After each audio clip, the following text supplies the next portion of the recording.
First of all, we're talking about ships.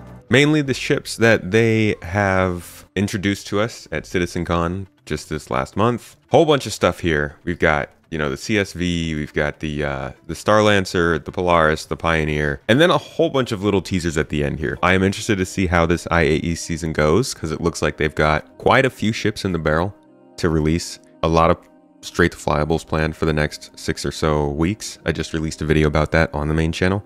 Like 7 ships, I think, if you include the Hornet Mark IIs. I'm guessing they'll have a concept or 2.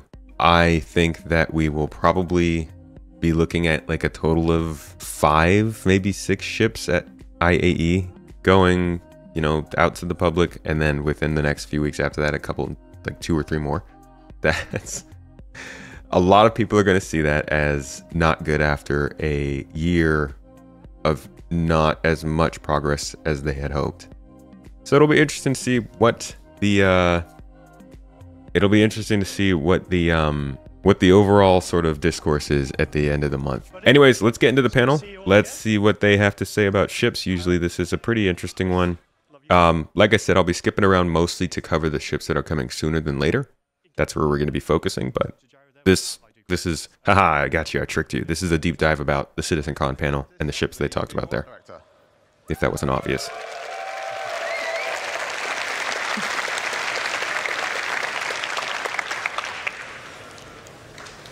And the clicker is not working.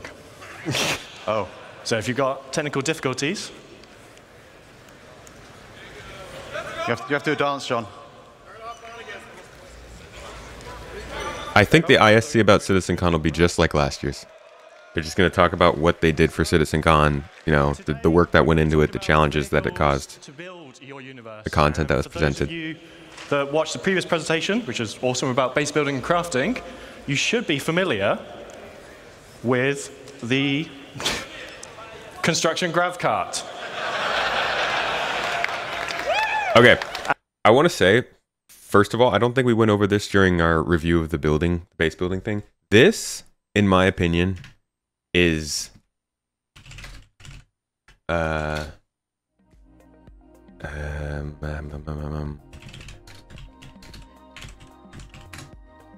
this. All right. Remember back in the day when CIG made their, was this 2017 CitizenCon oopsie? Yeah, their 2017 CitizenCon oopsie, when they decided to sell land claims and not be super clear about what it was they were selling. it was ultimately seen as them selling land, when in fact they were only selling the physical like beacon, so that when the ability to get the land itself in the game came out, you would already have the beacon to do it. And that was it's definitely not selling land, but I think what it was selling was this. I think instead of using some kind of a beacon thing like this, it's going to be something like this that you use to dictate your land claim, because I think they even say that in the panel. And then this thing puts down what essentially marks the physical ground in some way. So I wouldn't be surprised if when we do get the ability to get land claims in the game, whether it's at the tier 1 version of base building or something in the future, I think this is probably what they're going. I don't even remember how much the land claims cost, but I think they're like $30 or something like that, right? I'm betting that's what this is, and you can maybe buy on these. Why on earth would you think the land claim is buying land if you have zero idea what land you were buying? Dude, people come up with all kinds of reasons for why this game is doing things that it's not actually doing. People don't know you can play this game. Of course, they're not going to think about what the actual implications of buying these is. They just anger. And sometimes that anger is deserved, but this was one of those times when I don't think people really thought through what was actually going on. But I do think that this is what is being bought, and I wouldn't be surprised if it ends up going for sale when it is made available. Construction grav cart. And you've seen how this works. You might be wondering, well, if I've got this, why do I need some vehicles to do things? I know there's going to be some of you that will be perfectly prepared to go push this thing hundreds of kilometers out of the garages at New Babbage. But realistically, you're going to need a ship to put it in.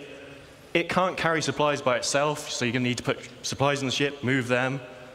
And it has small drones. And that's the key aspect there. It has 2 small drones on board. And drones all have sizes. Gonna have to do a heck of a video about drones because there's so much drone stuff that hasn't been talked about in a long time. So, yeah, basically everything you're going to be building in Star Citizen has its size class. A lot of you are familiar with how we class our ships and a lot of other things in our game. So it ranges from small all the way up to large and extra large. And our drones kind of fall into those classes as well. But what does it really mean, the difference between what's a small drone, what's a large drone, what's a larger than large and extra large, and so on.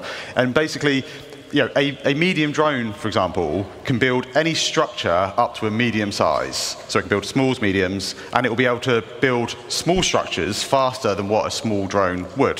So the size makes difference. All right, I want to hear guesses. How long do you guys think a building like this would take to craft? Let's say first release of Star Citizen. It'll obviously be too fast, right? It'll come out, it'll be too fast, and they'll slow it down over time. But with one drone, a building like this, how long do you think? A few days? Nah. No, the guy said when they were showcasing the industrial level, which I think was large buildings of gameplay, he said that these kinds of buildings would be able to be done in a single sitting. I'm thinking 2 to 4 hours, maybe, for something like this. Definitely less than a ship. Obviously, you need a lot more space to do like the little things if you're crafting a lot of stuff. But if they're saying, we could go back to that panel. I could probably find that spot. The idea that this stuff would be a single sitting, I think it was... Okay, this is going to prove if I've spent too much time watching this or not. Let's see. Should be right around here. Me mentioning again here that whilst we're putting these buildings down instantly in this video, large structures like this, they will take some time with the automated construction drones. Almost. But the smaller scale base we saw in the previous video, that no, I got it. Holy f can be done in a single play session. Dude, no. Oh, God, that's worrying. Wow. Well, confirmed then. So these will be a single play session kind of thing. So I think you guys are on around the 2 to 3 hour mark. Depending on how big you want to go. But the drones also scale in they scale in numbers. In the one drone can only make one structure at a time. So the grav cart's got 2 drones on it, so I'll be able to create 2 small structures. But a medium, or if you've got a vehicle that carries multiple drones, you can craft a lot more structures, a lot bigger sizes, and that's kind of really the key to kind of like the upgrade path through the kind of drone sizes. So we've had a look at the small. So what's next? What do you want to build? A medium. So I know some of you have already seen it, but this is the CSV. Yeah, this isn't even going to be out for a while, huh? Because this isn't going to come out till base building is out. So we just get the transport version. CSV. So this specialized chassis is developed to take on all the conditions on all our planets. It's a little rugged beast that really does just go everywhere. And if you're constructing a new settlement, there's 2 things you need. You need drones to build it. You need supplies to supply the drones to build it. And that's why the CSV comes in 2 variants. So we have the CSV FM, which stands for Fabrication Module. So this has 2 medium drones on board. And we built it to fit in as many vehicles as we could practically get it to fit in. So it fits in vehicles from a Cutlass Black upwards. It's approximately, and everyone always asks me what ship fits in what, and I lose track of it all the time. It's about the size of a Tumbril Cyclone. So if you can put a cyclone... I mean, dude, if this thing builds medium structures and 2 at a time, you could build a base with just this, right? You could deploy a single ship with 2 of these if you want. Let's say 2 of these. Like, you could fly around with an Odyssey, mining goods, right? Mining resources, harvesting your own fuel. Obviously, you need food, so there's that. Like, don't eat other people. But besides food, you could be building bases, running missions, harvesting fuel, mining resources, refining those resources, and crafting goods all in one ship. Dude, that's crazy. This is actually a pretty powerful thing. I didn't realize it was 2 medium construction drones. It's also got 4 SCU. We'll talk about the SCU when we talk about the resource carrying version of this, because I think it's a little bit telling. In the vehicle, you could put one of these in it. Yeah, the ability to spawn in, dude, that's such a big topic that was missing from CitizenCon from their 1.0 talk, and I almost made a video about it. The ability to spawn and how we can spawn within ships, out of ships, if somebody's offline and you spawn within their ship, like all that kind of stuff. I'm guessing they need to test it in a server mesh environment to know what they can do, but I was surprised that they didn't talk about that at all.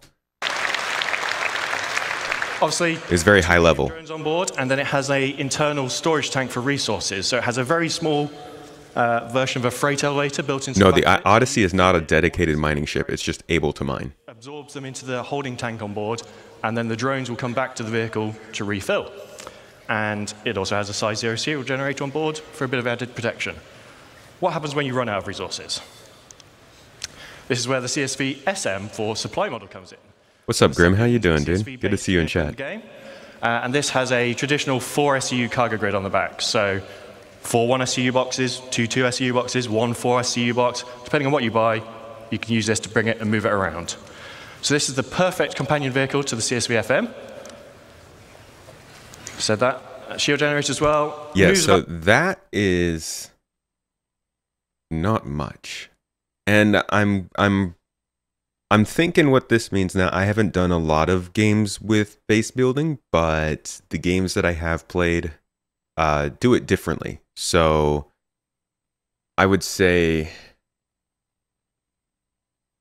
like, a real-time strategy game like StarCraft is like you put a builder on something and it takes care of that. And it's using that resource. It uses that sort of thing that you have instead of the resources you have. The resources you have are the production. In a game like Civ, you set up a building, let's say a great work, or a natural wonder. Not a natural wonder. A man-made wonder. And the game builds it for you over time, and you have to put resources into that. This makes it sound like that's how it's going to be. Because 4 SCU is so small. It's such a small amount of material in comparison to building medium-sized buildings.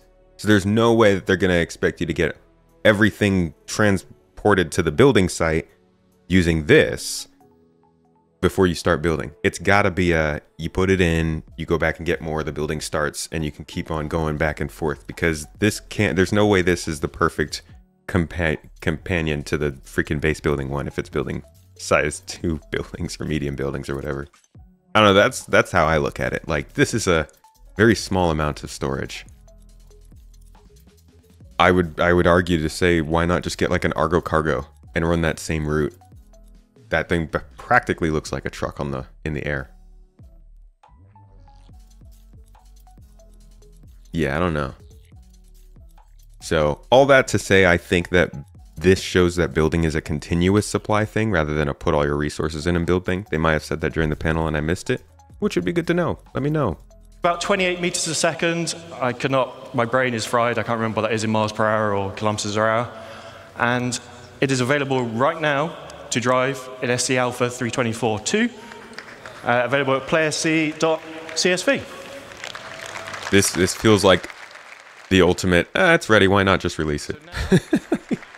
So let's take a little closer look at the vehicle, and Ben's going to go through it. So this technically doesn't count as coming out soon since it's already out. Okay, so what we're seeing here is the in-game version of the CSV. It's complete with its 4 SCU of cargo up on the rear.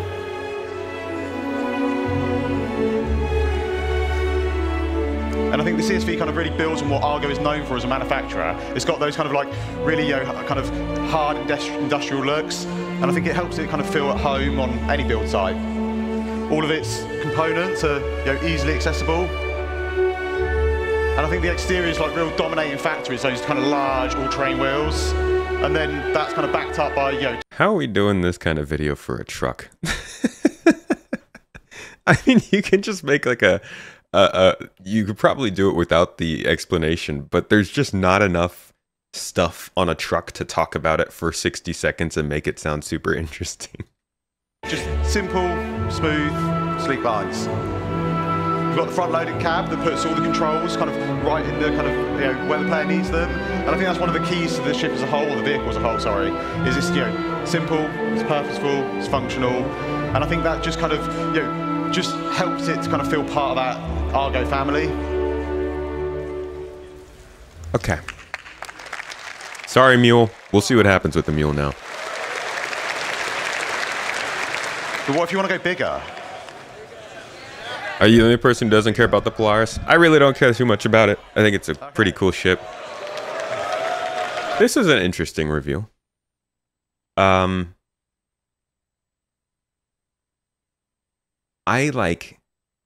hate MISC ships and the way that they look. I really like the Odyssey, but outside of the Odyssey, I'm very it's very like pain pleasure to look at a MISC ship for me. This one has elements that I like and then elements I don't. And I think the elements that I like on this come from the Endeavor, and the ones I don't come from the Freelancer. I really like the front, it gives me Prometheus vibes. I will say, I think that one of the best comparisons to what this looks like though is Serenity. Super good looking comparison. Also, some of the pictures give it like a grungy look on the inside. So, introducing the Starlancer family. So, yeah, the Starlancer is basically a whole new family of vehicles, from MISC, and these are covering a range of different roles. Today, we're going to be talking about the first three, which... What an interesting line. This is a whole new family of ships with different roles. Today, we're going to talk about the first three. Huh? Have they done? Are there... I think with the 300i, 300, 325, 315, 350, it's got 4. Freelancer has 4. There aren't that many ship series that have more than 3, right? Like even the Cutlass range of ships is just 3. The 100i is just 3. The Spirit series is 3. The Zeus is 3 right now, at least. I wonder how many of the different Starlancers they will do if they're actually considering expanding it broadly. How many more can you come up for a reason for? Reason for? The build, which kind of makes sense, and that basically Cuddy is 4? is for all your large... Oh yeah, the steel. We have the TAC, which is going to be for people that want a little bit more defensive or offensive excursions in our universe. And then we have the Max, which is a dedicated hauler, but it can still pack a bit of a punch. So we're going to take a bit of a closer look at all of them today. We're going to start off with the build. So this is the Starlancer build from the outside. The key thing to take away here... Look at that edgy glowing red from the interior. Also, look at how great these drones have been fleshed out already. Like it's just blurred in the picture because they're like, we don't, this, I guess this is supposed to be one over here. So we kind of get a, here it is. Drones confirmed, everybody. That's it right there. That's what it's going to look like. That's how it's going to work. You'll see it has the drone bays on each side, and then it has the drone resupply arms for allowing the drones to come back and resupply. Inside that room, You have the drone control Okay, center. this, So you have like, if you asked anybody what they thought, where they thought this came from, which ship manufacturer this was, I think most people would say Drake. Right? Would anybody be thinking MISC looking at this? It's like maybe a little bit here with the chrome finish a little bit, but this is so dark and dungy. And reddish. Yeah, I think this is the kind of stuff that makes it feel a little bit more like Serenity. Because Serenity feels like it's always falling apart. a single station inside, and this is where you control all your drones from, much like Luke showed you in the previous presentation. So there are 2 large drones held on each side of the room, so 4 large drones in total. And then there are 2 filler stations right at the front here, and these each hold 16 SEU of capacity, which can then go and load the internal resource tank to feed the drones. Drones that will then be deployed out of their little secret garages, and they go off and do what you've asked them to do. When they need to resupply, they will come back, sit on these arms, suck up their resources that they need, carry on their day. Good for y'all. I really hope someday we can remote control drones and just fly it around. That'd be fun. That's the really important thing here, is that all these base building vehicles have enough storage on board to supply your drones. Obviously, if you're going to build 1 million things on your base, you're going to run out. But we want you to be able to have these vehicles and have knowledge that you're not going to be doing endless cargo runs initially to build your foundation of your base. You'll be able to build your base and have storage on that eventually, but these all get you going in the short term. So let's have a quick go over the stats. It holds 4 large construction drones. It's 83 meters long, 52 meters wide, 15 tall. Saw lots of rumors and chatters that people thought this was freelancer size. It is not. It is significantly larger than the Constellation and Corsair. It's almost 600i. I wonder if we can size. find that picture. MISC. Gosh, I don't even know. Let's see, MISC. Teaser CitizenCon.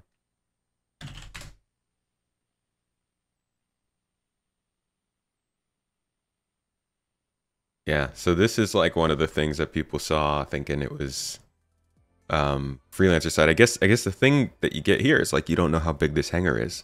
So this hangar could have been a small hangar, could have been a large hangar. Clearly it was a large hangar, making the ship a lot bigger than people thought it was going to be. Isn't there another picture of it too?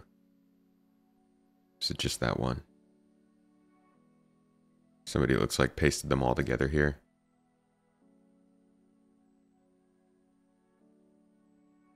I mean, I guess even going by the size of these lights, you can tell that the ship's pretty large. I can't, because I'm dumb, but somebody could have. I'm sure somebody did. Is a big ship.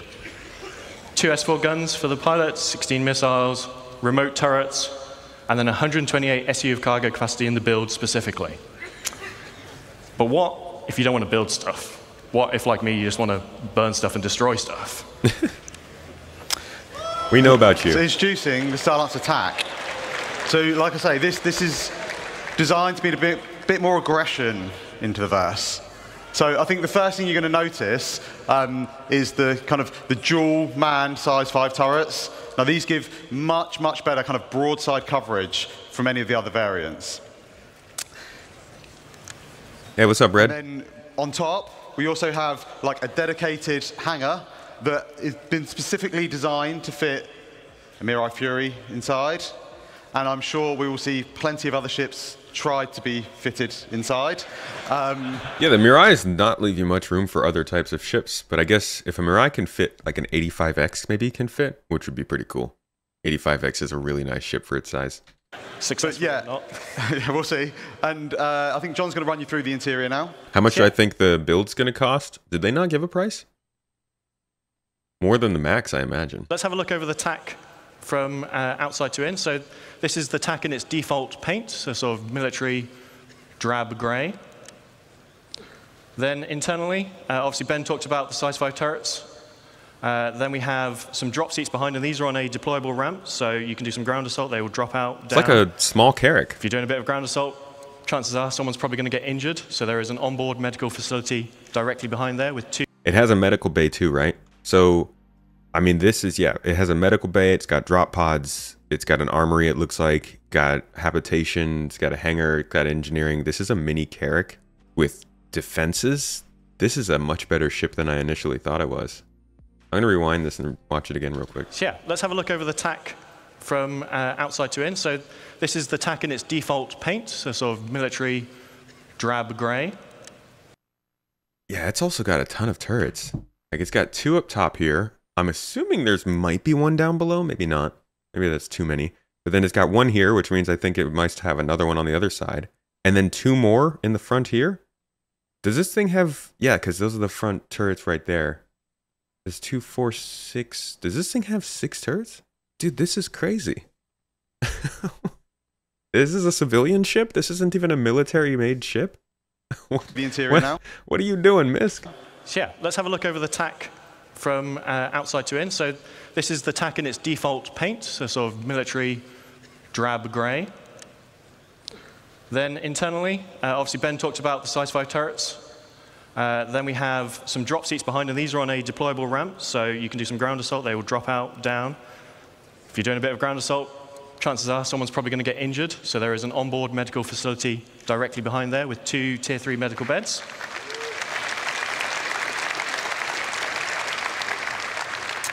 Upstairs, obviously, there's the Fury hangar. Behind that is engineering. And then forward of the hangar is the refactored habitation and mess hall area, which is specific to the TAC, just because there's so much other stuff crammed in there. We had to redo the upstairs of it, basically, to fit that in. And we'll go over the more normal layout shortly. This is a wild ship, man. Okay, so yeah, to sum up, I think the TAC's obviously going to bring a lot more firepower from the other variants. Its shield's been boosted up to two size 3 shield generators. It's got the med bay with the tier 3 med beds, drop seats, it's got the hangar, and it's still able to carry up to 96 SCU of cargo. And you can secure yours today by going to play.se/Starlance attack. Yeah, dude, that's wild. It's also got 96 SCU of cargo, so like you could make a decent dollar shipping with this thing while you're running missions. This is Serenity. This is literally was built to be like Serenity. You could be a freighter that runs, maybe not the best cargo that people really want to challenge you for, while you're doing missions and gallivanting across the verse. I was not at all interested in the TAC, because usually I'm not interested in ships that are like more combat focused. But as far as a all-around package for people to go out and just like do stuff when they're playing around, this is a good ship. I mean, this is like a Carrack if you don't care for the specialized exploration. If you just want like a good 5-person party ship or something, this fits really well in there. Sheesh. And there also aren't even that many ships in this class, which is the interesting part. This is a class of ship that's like not really, it's in between those 110 to 130 meter ships and then those like 40 to 60 meter ships, 40 to 80 maybe. This hits a niche that it's actually kind of crazy hasn't been filled in the amount of time this project's been around.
Hey, there it is. They're five people, right? That's I mean the pilot. That's 5. It's just like we said. Whoa, like they meant to sell it like that. Is the max really only? Can you CCU from referral rewards? Is that a thing? Because that's really wow, that close to the terrapin, huh? Huh. Okay, so I think you kind of hopefully agree that was a pretty great kind of trailer for the Starlancer Max. And as you can kind of see, we're just putting the finishing touches on that now. So yeah, we're just getting it all done, all ready for its launch at IAE. We will take a little bit of a closer look at it now. Yeah, you can. I think honestly that's how we got our Carrack actually, now that I think of it. Because we just melted a bunch of ships that I never remembered getting. And thank you to anybody who used our referral code. That's why our referral code points to our supporters now, because we've maxed that out. Will they upprice the Pioneer? I see you asking that, and I don't know. That's why I haven't answered yet. I don't know what's going on with the Pioneer. We will talk about that when we get there, but I don't know what they're gonna do with that. I think the Starlancer kind of really fully encapsulates Misk's kind of ability to create beautiful ships. It's got this bulbous design that really helps to kind of convey its underlying structure and its underlying strength.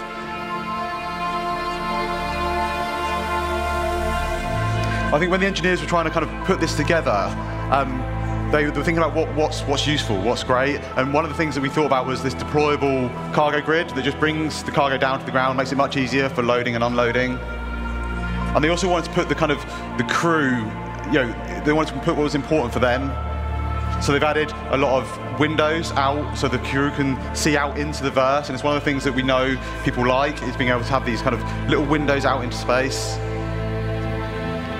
And then above the kind of main habitation area, we've got these big skylights, and they just allow kind of like more natural light to cast down into the cruise area. For a bit more protection, you've got 8 size 3 missiles up front, and then a further 8 on top. And these are backed up by a set of size 4 remote turrets, both front and rear, that give good topside coverage. And then finally, when we get to the front, you'll see we have a further set of size 4 gimbal weapons. And again, these just kind of help to fill in those blind spots.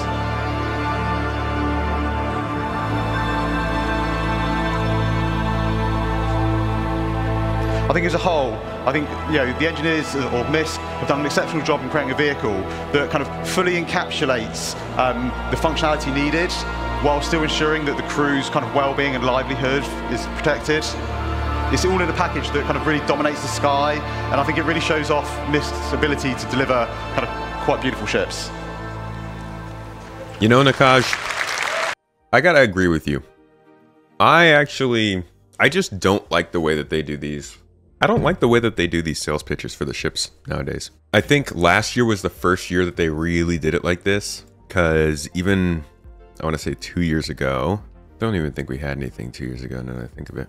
Yeah, even in 2951, no, did they do that here? Not really. They kind of, it was more of a discussion style. I think it was more just like a long talk rather than a sales pitch. Sort of cargo, these are the big cargo containers that you see in all the rest stops and the cargo decks. These are those. Even like during development to other ships and shields. They're showing off the 400i here. It's not quite as unique as it was, but it's still very well shielded. Like, it was a little bit more focused with the hollow table than the sort of the breakfast bar that's just in front of it. And I think because we tried quite a few different ideas there as well. Actually, I remember at one point we had like a war table with seating and stuff, but that was a bit tight. For this felt a little bit, I think, more natural and conversational. Since like last year's CitizenCon, it's felt so like very fantastical in the way it describes the things that are going to be in the ships. I do enjoy the video itself. I just don't like the commentary along with it. Right, so don't worry, this is not an Origin 404 moment happening here. So let's have a look inside the Starlancer Max now. So, love it or hate it, we love it. The Misk traditional letterbox view is back. At the front of the ship, you have the pilot, co-pilot seat. with 2 support stations. Abdi, thank you for the sub, mate. 34 months on, man. Appreciate you, dude. Then behind that, we have the escape pod room. 4 escape pods, 4 crew. And then behind that, we have the traversal. It's sort of a traversal room. It has a lift, goes between the 2 floors of the ship, and goes to the exterior of the ship. And then a ladder for emergency backup. Behind that is the mess hall area. So nice shared communal space for you to relax with your crew. And then we move into the 4 individual crew rooms, each with double beds, so very luxurious for a spaceship. If you're wondering about the 404, the Origin 404 joke, it's because one of their April Fool's jokes one year was the Origin 404. This is before the 400i came out. So they kind of showed the 400i, but they made it invisible so you couldn't see it. So they called it the 404 because it can't be found. En suites for all. At the rear of this section, we have a further 2 lifts. These are just internal to go between the 2 decks of the ship. Then at the rear, we have the main engineering. So there are some components dotted around throughout the rest of the ship, but the bulk of your components and the engineering terminal are here at the rear of the ship. So that's upstairs. Let's go downstairs a little bit.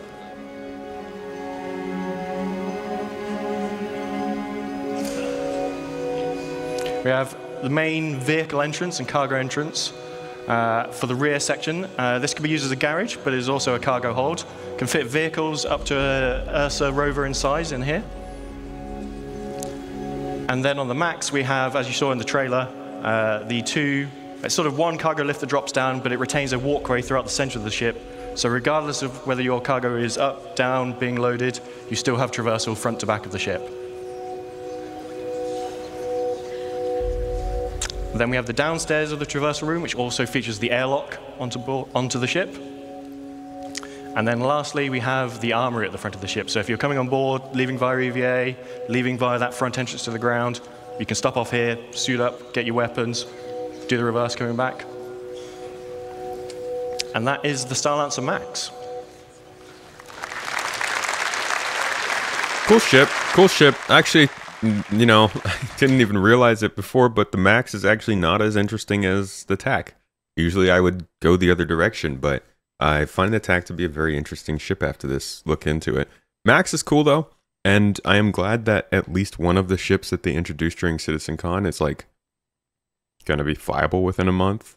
I think they really need to get on the whole, hey, we're going to not introduce any ships that aren't being delivered in the next 2 quarters kind of thing. That would really help them out. It'd also help us out. We'll quickly recap the stats.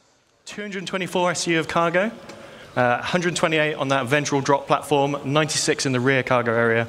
It has 6 extra VTOL thrusters for all that extra mass that it's hauling. And it is available to pre-order now and will be flyable this IE at play.se Starlancer Max. And if you pre-order now before IE, you will get this exclusive sapphire paint, which is in the CitizenCon colors and looks super cool in my opinion. So, we have talked small drones, medium drones, large drones. What about bigger things? So yeah, I guess they don't really go over the MISC build in that segment. Just to give you an idea, I guess, of like they're very mum about drones, like incredibly mum. They are far along enough with these designs that they know drones are going to take care of most of the work, and they've said as much. But when it comes to how detailed is this going to work with the drones and all that kind of stuff, like they're not really getting into that. It's going to be interesting to see how long it takes for that sort of info to come out and how close it will be to being in our hands by the time it does. Maybe they just really want to give it a big intro and an ISC on its own at one point. Which will happen. We'll come back to this. Somebody can clip this. We will come back to this when that ISC happens and be like, hey, remember when we said they were going to do a big intro to ISC about drones and make a big deal out of it back during CitizenCon when they could have just showed us with the build and yeah. Who can guess what that is?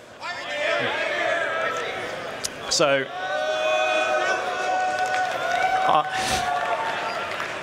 I talked to you all quite some time ago about this in Germany. And this is obviously the original concept for the Pioneer. Now, some time has passed, and whilst the core concepts of base building have remained the same at a high level, how you physically build your bases has changed slightly. So back then, you were building everything on board the ship here. You would fly your Pioneer. This is the area I want to build in. I'm going to build my base on board the ship, and I'm going to drop it down.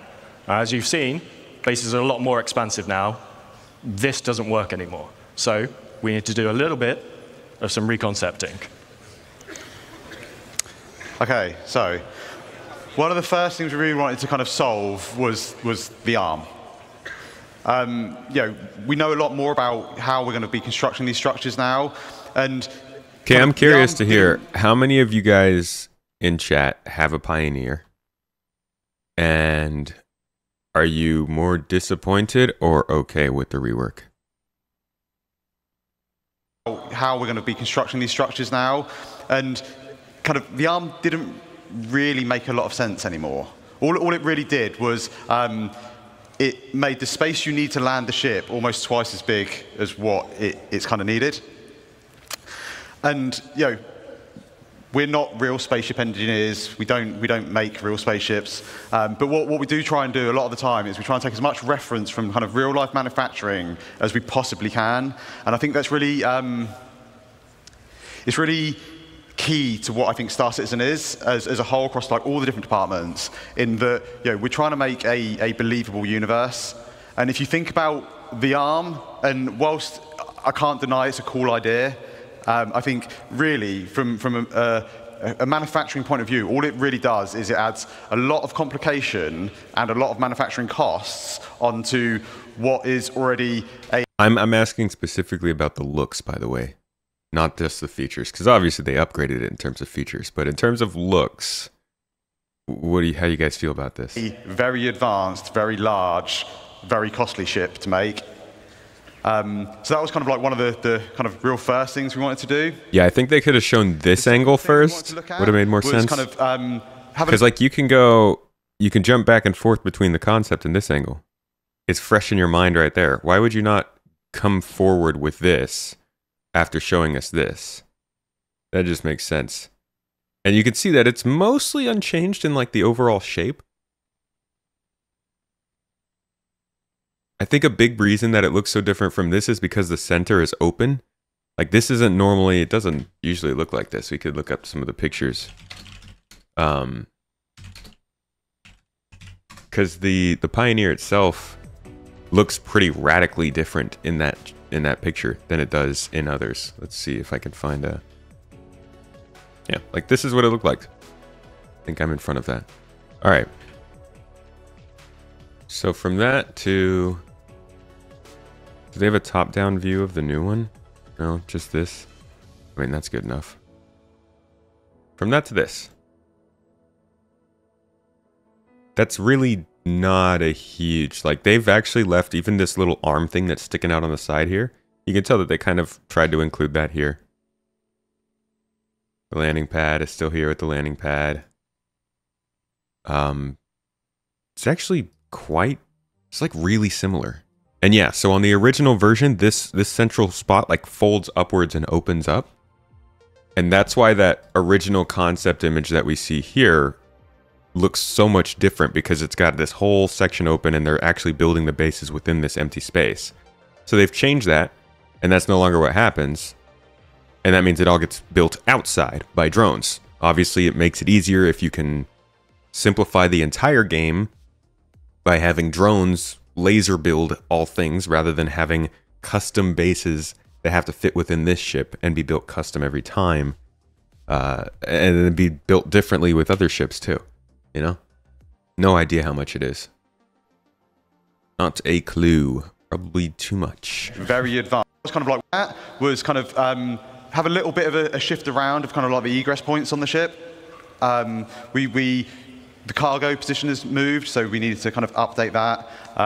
We wanted to make sure that the landing pad made sense and had space to kind of come into the ship. And then we also needed a way of getting things out of the ship that we will be crafting. On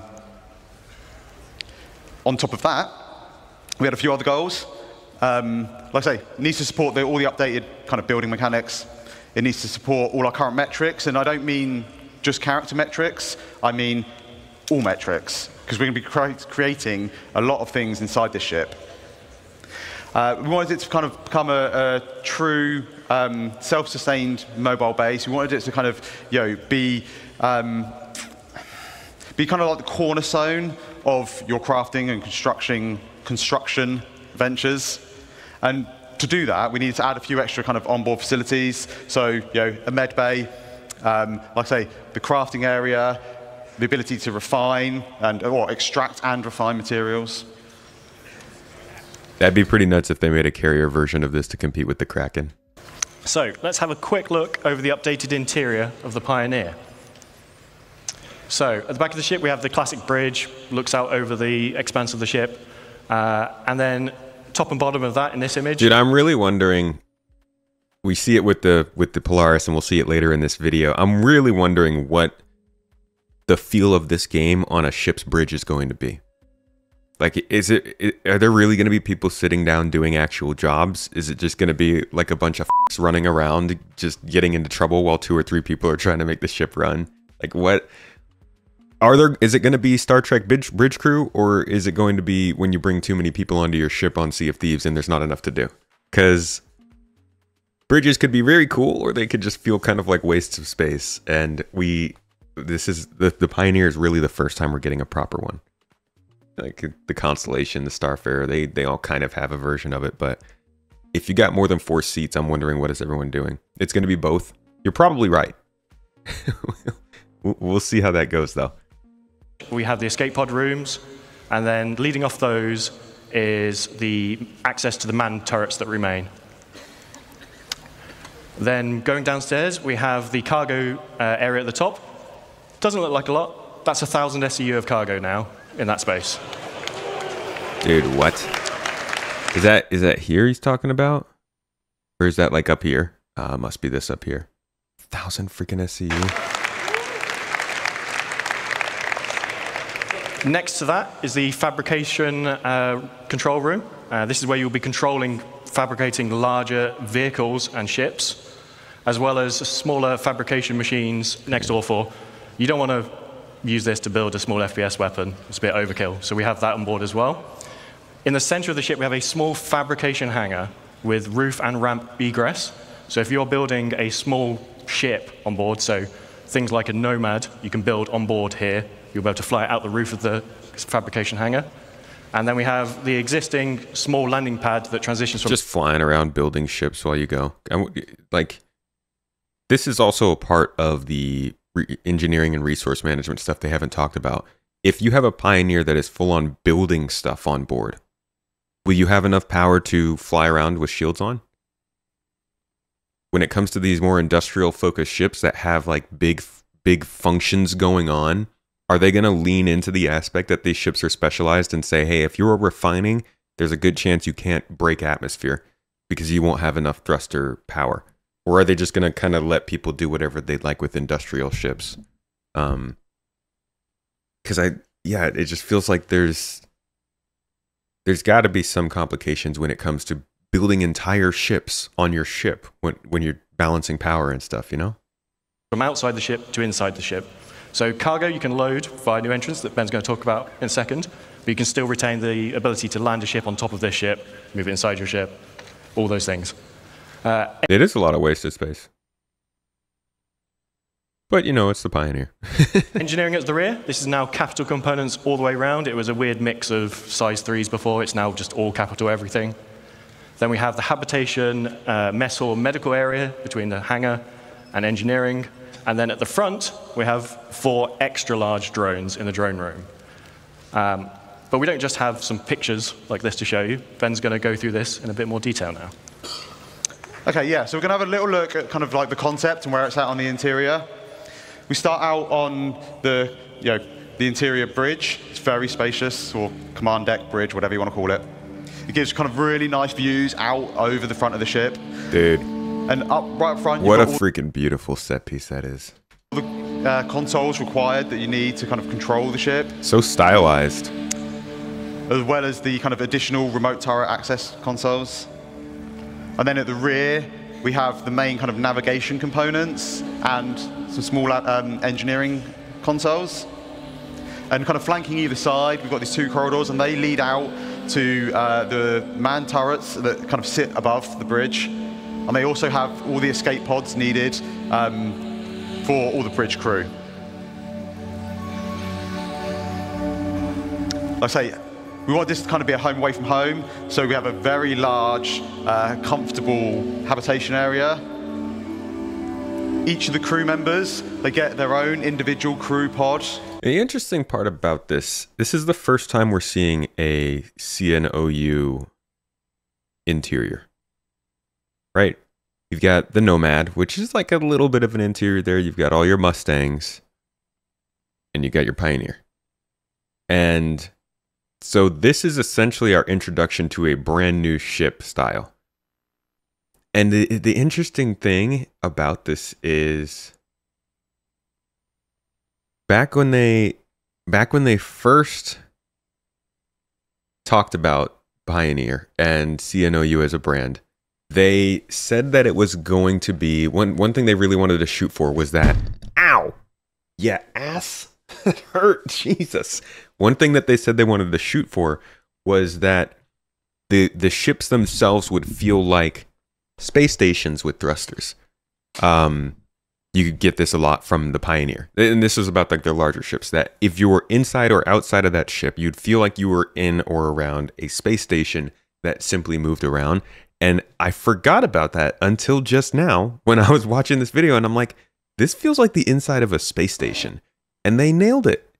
And it's always nice to see that like 6-7 years later, they actually hit some of the things that they were talking about. Of course, you know, it's always about the ships that they do that, but they do a good job with it. I'm partial to this aesthetic, but I don't really care if I like it or not. It is really good looking in the sense of like a new design style for a sci-fi game. Love it. Like I say, we want this to kind of be a home away from home, so we have a very large, comfortable habitation area. Each of the crew members, they get their own individual crew pod. And one of the nice things about this is these actually open up, and they allow kind of each crew member to kind of decide like how much privacy they actually want. What the? Wait, hold on. Is that's your bed? So you like? This is these actually open up. Oh, okay, the bed sinks down. I thought there was a cover on top of the bed. They allow kind of each crew member to kind of decide like how much privacy they actually want. This is the crafting area. We've got the 4 kind of crafting machines. And these are right next to the cargo bay, the internal cargo bay. And as John says, this holds up to 1,000 SEU of cargo, so it's pretty sizable. To make it a little bit easier, it's got its own dedicated cargo lift at the back. That again, just simplifies that kind of getting cargo in and out of the vehicle.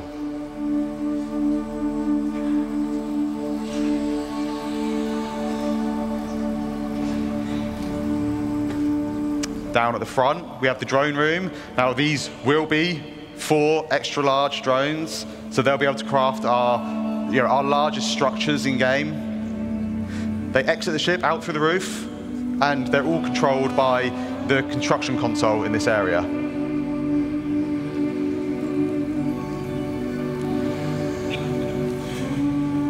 And finally, we're just going to take a quick look. Just going to use that console to play like Invaders or something. Crafting area on the ship.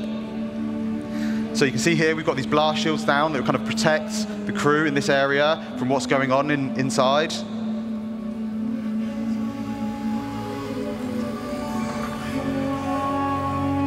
And then as these open up, we just finished making a storm.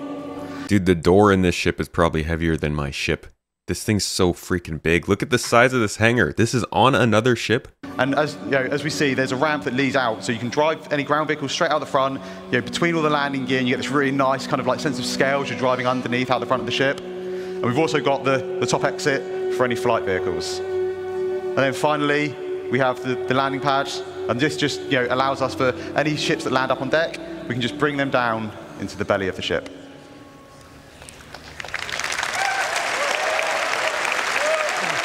Dude, that's insane, but they did say that they're going to start working on it this year. So we'll see how long that takes. I imagine it'll be longer than a year, though.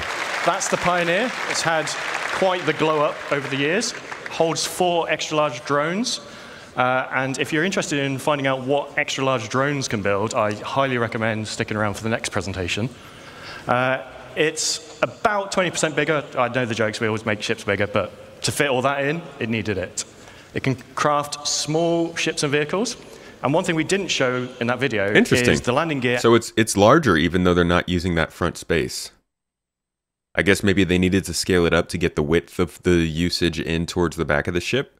But they still didn't need the length that provided from the ship while keeping the original's design. I don't know. I don't see much of a problem if the front of the ship isn't really used. Obviously, it's like space you could use, but it's also space you don't have to use or worry about. And we humans, sometimes we do worse when we have more choices, right? Actually have integrated ground resource extractors in. So when you find your plot, you land your ship and you can start extracting the resources from it. That's pretty crazy that you have resource extractors in here. I wish they would talk more about how extracting resources from the ground works. That'd be sick, but that's pretty nuts that they're gonna basically make this a base, a moving base. I guess that fits the whole space station thing.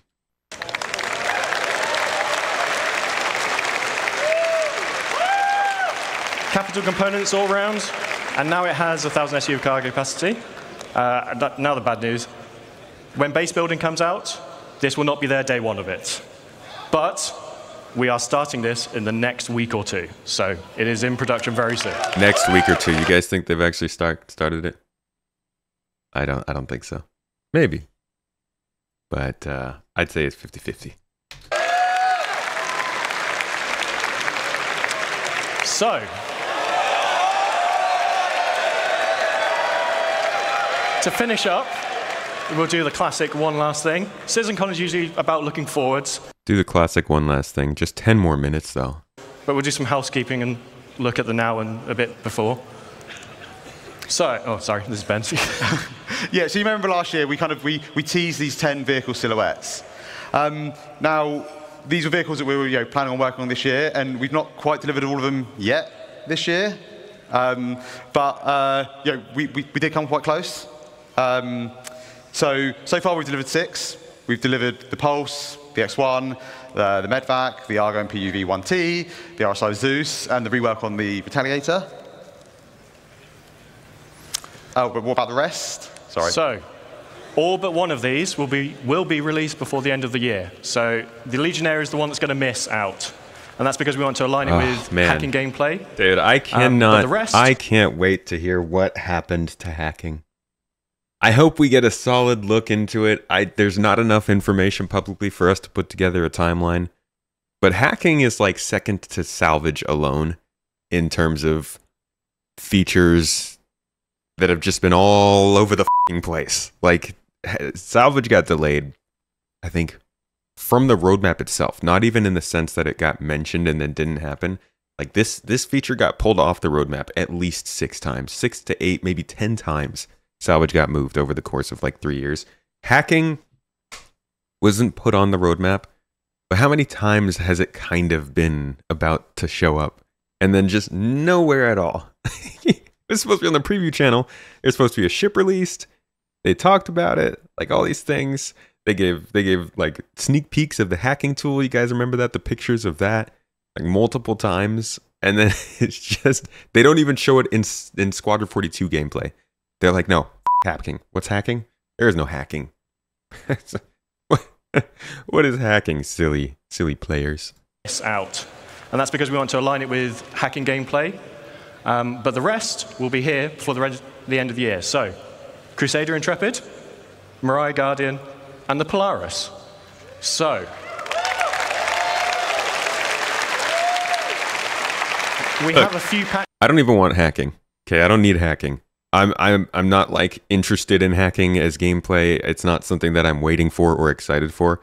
I'm more just acknowledging the fact that it has had so many false starts that it feels like salvage, which also had reasons for false starts. PES was basically required for salvage to work. For whatever reason, they didn't know that the first 7 times they proposed it. And I'm guessing something similar is happening with hacking. Happening with hackening.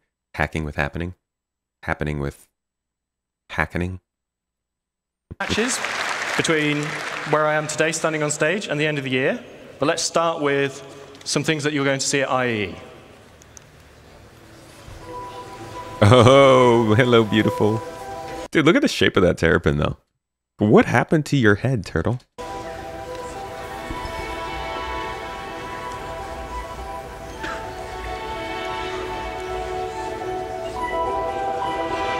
Dude, a terrapin with a freaking medical bed, it's just like...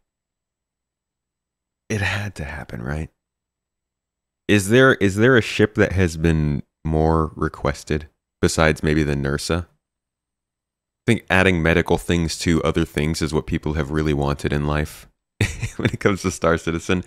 But I feel like a medical bed in the terrapin was like one of the most wanted things by the community in terms of ship combinations with features. Just big move. Big move on their part. This thing's gonna sell like crazy.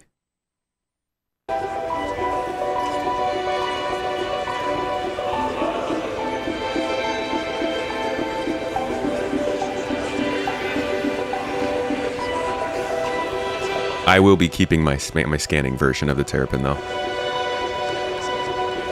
And then this one.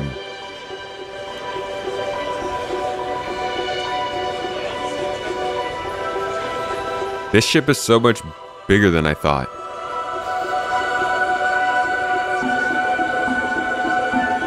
I thought you get a little bit of like a blurry look at it here. It's like, this is a really good angle of this ship to not be able to tell what exactly it looks like. Because where is the cockpit on this shot? Okay, the cockpit is like right here. So the ship itself looks like a thick Ares, kind of like a thick, longer Ares that's not as focused on the gun. It's got like a nice little weapon here.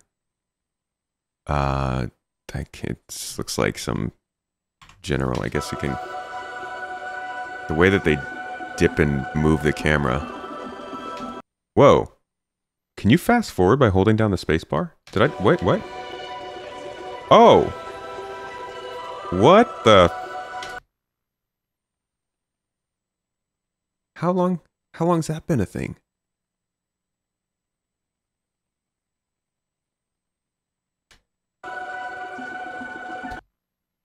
What? I didn't know that. Wow, that's fun. Is there like a slow motion button too? Anyways, this ship looks real nice. Okay, I'm a huge Spirit fan. The Spirit's still my favorite ship. Take it over the Zeus. Take it over the Pisces. Take it over the whatever the heck. This though, this looks a little smaller than the Spirit, but if there's an exit back here, which we can't tell. We can't tell if there's any sort of walkway back here. But if there is, this could be the first Crusader small ship with 2 exits. Because they were very sure to focus and point out to us that there is an entrance right here via stairway towards the front of the ship. So this makes it kind of 100i type of sort of thing. Except this ship is clearly not as small as the 100i. First of all, you can see from this staircase the way it folds out that it's a pretty steep incline. But if we go back to CitizenCon last year and we look at the ship that they revealed, the sort of silhouette. Kind of.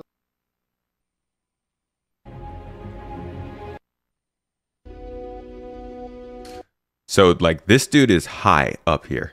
Look at this. This is his head length. Head length? Head height? This is his head height. And it is clearly, it's like almost at the bottom of the ship itself. So, couple things. Couple things that could mean. First, it's not the same ship. Second, they lowered the ship a little bit. Third, this is actually pretty high up. Because we can't tell how far away the camera is from the ground. Like, I can't tell how many more steps are down below this. So this actually could still be the full height of a human in between this and down here, especially if that button is right there. I think this button shows that you're kind of looking up. So I do think it's the same ship. I think that's the same height. And we could see that clearly that's much taller than a 100i. What else we could see here is that the cargo comes down in the back, which could mean that there's a ramp in the back. But if the cargo comes down in the back, what are the chances that there's also a ramp leading up into that? Now, I guess technically if that cargo is open to the ship itself, that would still be another entrance. So you'd have two entrances in this ship. But I would like to see them make a dedicated spot for people to come up in the back too. Something in the back here where you can come up with the cargo or something. Because just a single entrance, please don't do that to us anymore with the Crusaders. Please. I love these ships. It's the only thing they're missing.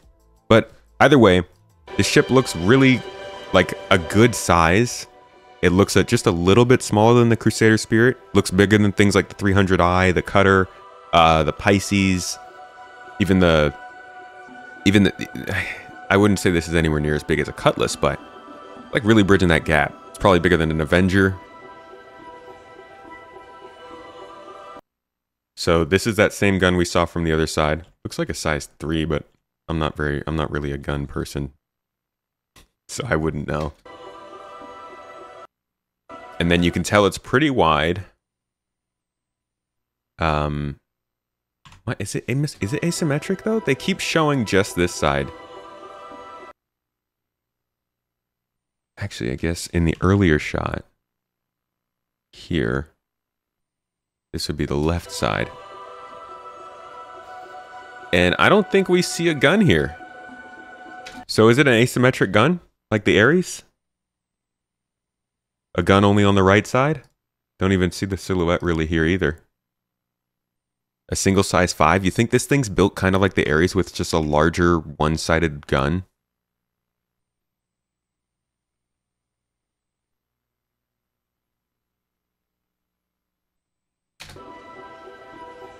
So maybe this is bigger than a size 3. Because I think you'd want a bigger gun in that case. A baby Ares? Hey, dude. If they built a baby Ares with a habitable space inside, that'd be pretty cool.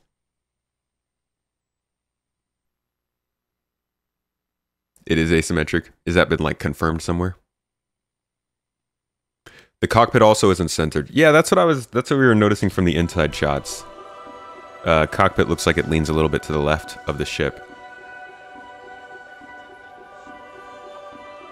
And it's got like this little sort of spoiler thing back here.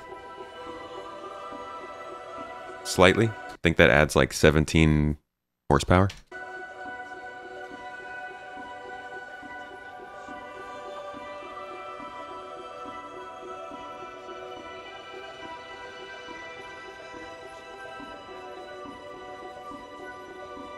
Oh, there's a leaked sketch. Gotcha. So yeah, this is it's nice. This is, I think, the first single entrance cockpit on an interior ship, on the interior of a ship from Crusader. Reminds me of like getting into the cockpit of like a Vanguard or a Retaliator or something. I like it's a little more private for the person who's flying. Got your own door back there. Got a room off to the right here, which shows a bed, so you got a habitation area. We don't know if that's 1 or 2 people. It would be huge if this was a 2-person ship. Because then, I guess the Spirit's main draw above this would be cargo, whereas this would probably be focused more on habitation and privacy. Maybe this is something that be focused a little bit on passenger transport. But this is the door, the exit to the other side of the ship, so you've clearly got a little bit more space on the right side than the left side.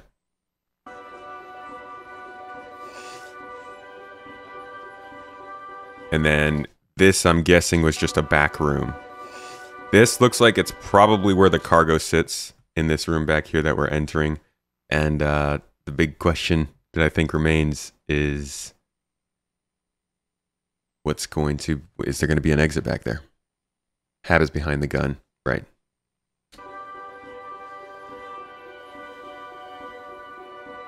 Yeah. The Crusader Intrepid could be a big one for them. I think that might be the highlight of IAE, but we will see. We'll see what happens with the Guardian. Then you have this though, the Polaris, and we'll give this one a little bit of a wide berth, and we'll talk about it.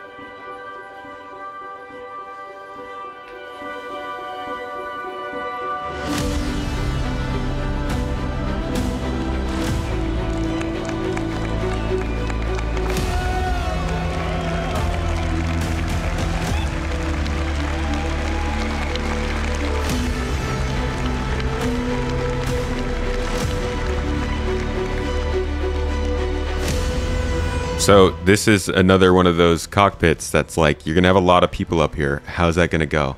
You're also going to have a holo globe back here for like your tracking of targets and everything. This is a whole nother side of Star Citizen we haven't really seen just yet.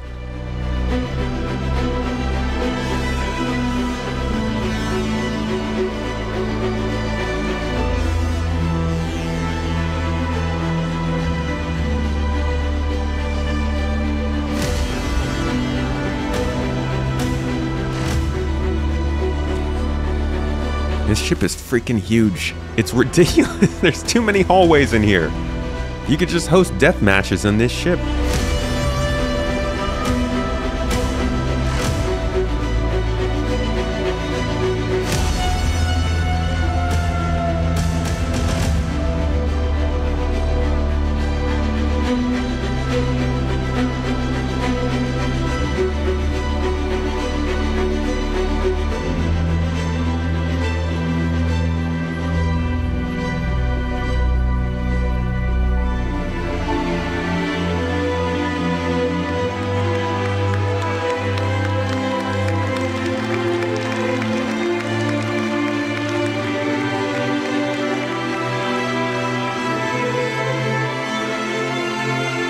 Yeah, they took a strong design cue from Anvil with the slanted doorways, but a lot of these companies love their slanted doorways and walls. Depends on the part of the ship, how they slant. I learned that from morphologist Carrick, Architect Reviews video. It's a good call out. But yeah, the Polaris has a design. It's very military, and I think that's one thing that really separates a ship like the Starlancer TAC from a Polaris. Is like the Polaris was built, contracted by the military. This is supposed to be a military ship with military gunpowder and military design. The Starlancer TAC is a civilian ship built with weapons. So it has probably more creature comforts and is built to be more of a comfortable place to hang out than just a military ship to get things done. And I like that sort of distinction even when it comes to combat ships in this game, because they've gotten so deep into how the ships are built and what they're built for. That being said, man, I'm glad that this ship is going to help with people who are looking to RP a lot of stuff as a full group, but even getting like 30-something people online for enough time that it makes sense to use things like your escape pods, your missile systems, your habitation areas, your cooking areas, your mess hall. I want CIG to come out and tell us why they think all those things will be relevant to a group playing with this sort of ship. How will respawns work that make it realistic? How will the ship persist throughout time so that people can log on and off and make it there to get into these missions? That kind of stuff is really interesting to me. I'm not saying they can't do it, but I would just, this is a big fucking package. The ship, dude, there's so much stuff in here. Like, I know the 890 jump is bigger, but it was designed 6, 7, 8 years ago when they didn't really know exactly what big ships meant to this game. Now they do, and I would really love to see what they have to say about all this, because this is a lot of freaking space, man.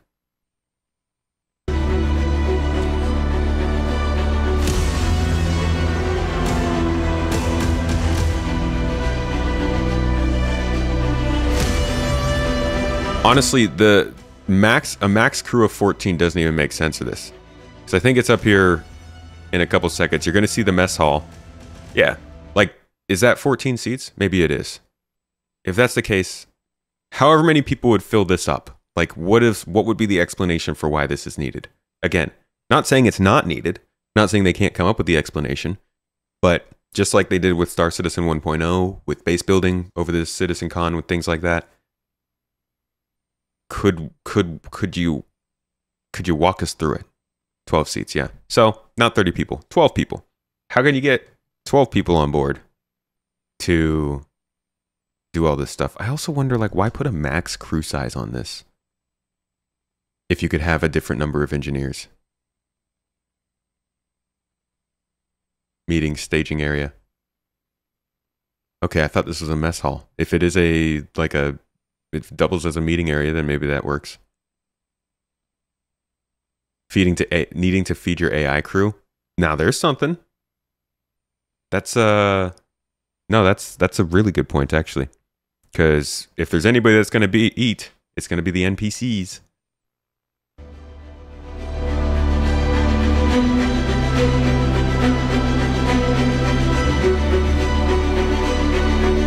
Oh yeah, life support could determine max crew. You're right.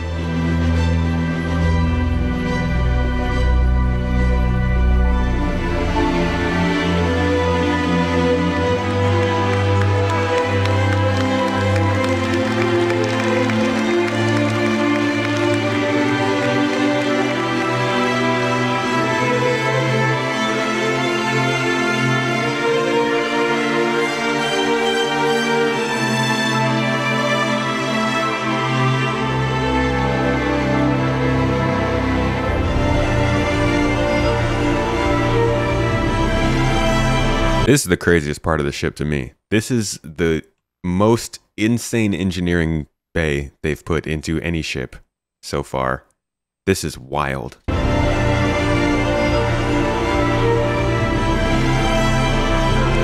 Just chilling in an open pool. You guys got chlorine in there?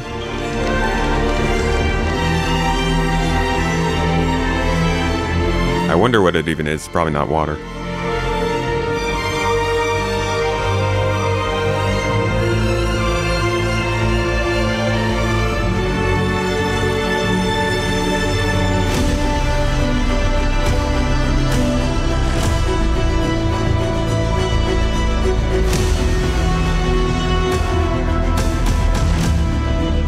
What even is this?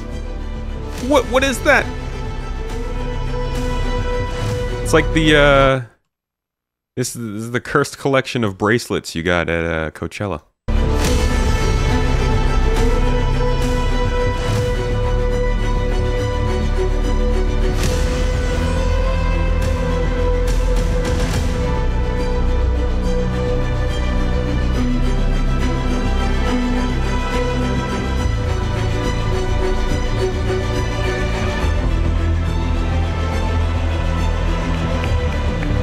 Not gonna lie, those torpedoes look like scramjets.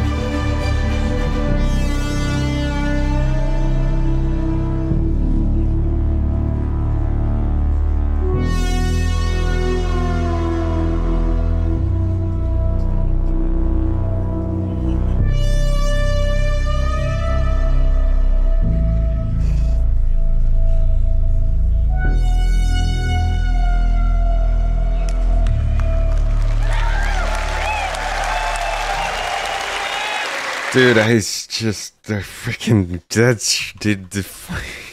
what the fuck, man? Oh my god, these big ships, like this is ridiculous. I just want to emphasize, like, this is not a positive or negative reaction I'm having. This is just like a flabbergasted reaction. This is so much to put into a ship. And somebody pointed out, like, even the air shield here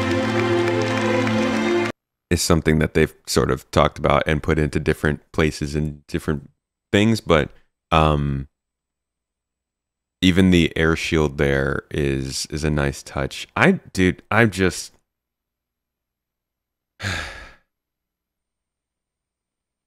this a lot, man. I can't wait to see what they do to convince us that these ships are worth using versus a bunch of smaller ships or something like that. This is going to be a long part of Star Citizen's development, is making these ships make sense. And there's going to be a lot of back and forth about should they be focusing so much on group play and stuff like that. See how it goes.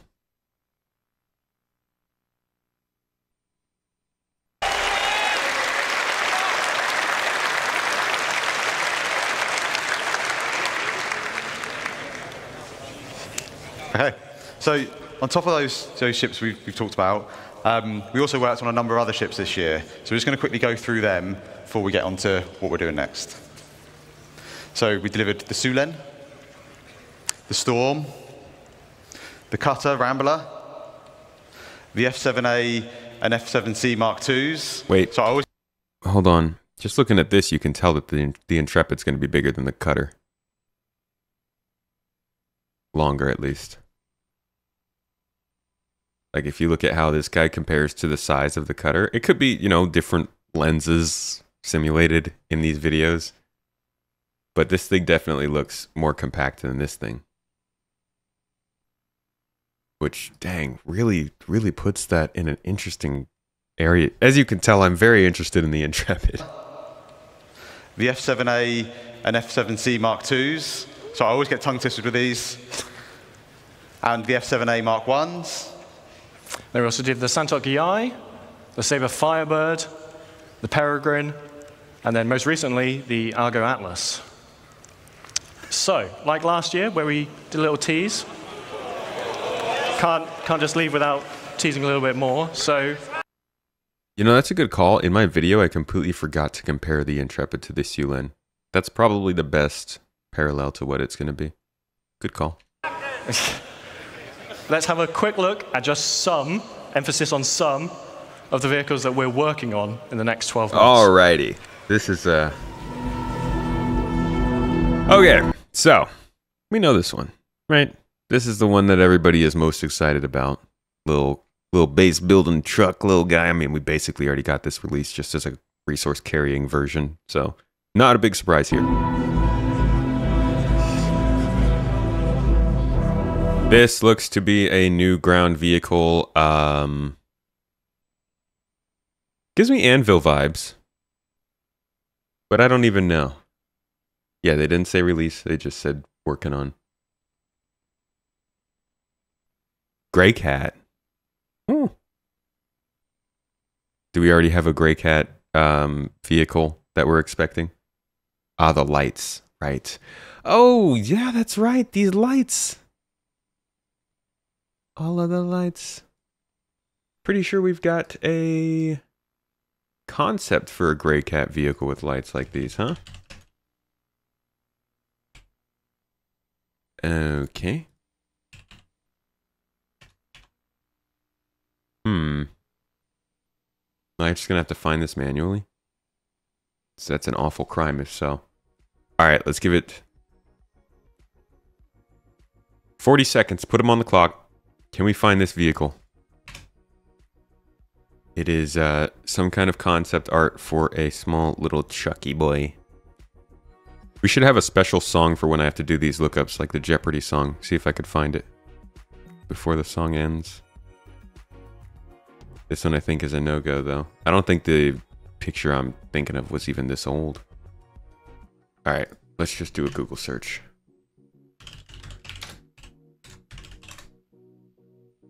And there it is. Yeah, so I guess this is these are very similar lights to this. Think the UTV just got bigger? CAV. Where did you guys get CAV from? Some data mining? Either way, it's definitely a Gray Cat looking ground vehicle. Looks like a bit of a troop transport, something Ursa sized or so. Maybe a builder? Possibly a builder. It would be interesting if they decided to release two different builders at the same time. Got a turret on top, so some defense capabilities.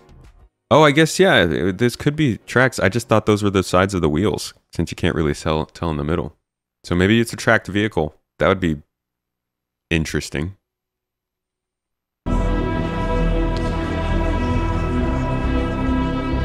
This is definitely bigger. Looks a little bit like an Atlas platform kind of thing.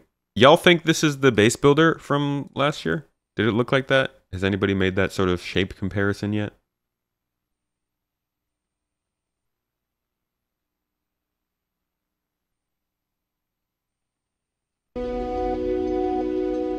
No, that's not right.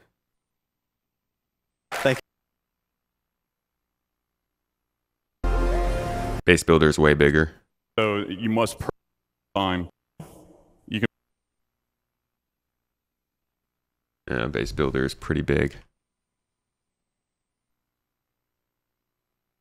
Oh yeah, yeah. Base builder is way bigger. Okay, so then what is this? It looks like it's got maybe personnel storage up here, or possibly cargo storage, but it's looking like a personnel transporter, like a Spartan competitor. Atlas RV.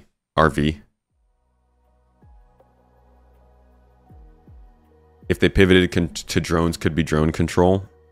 Yeah, I mean, I don't know what this was supposed to all be. Looks like a liquid tanker. If this was rounded, I would agree. This looks a little bit slanted, you know, like a kind of a sharp edge over here on the right side. But it could be. Could be a lot of things. Definitely a ground vehicle. I can say that much. You see wheels on the bottom. It's not tracked. Yeah, you think it's the base builder? Who knows? We're not here for the ground vehicles, though. We're here for the ships. This is an easy one. This is our Hornets tracker, I want to say. It's just getting its MK2. It's Mark II. All of the Hornets are getting a Mark II variant from the war. I think it's the Vandu War. Can't say entirely. For some reason, they made a Mark II of a Hornet. Oh, this is the Ghost. Okay.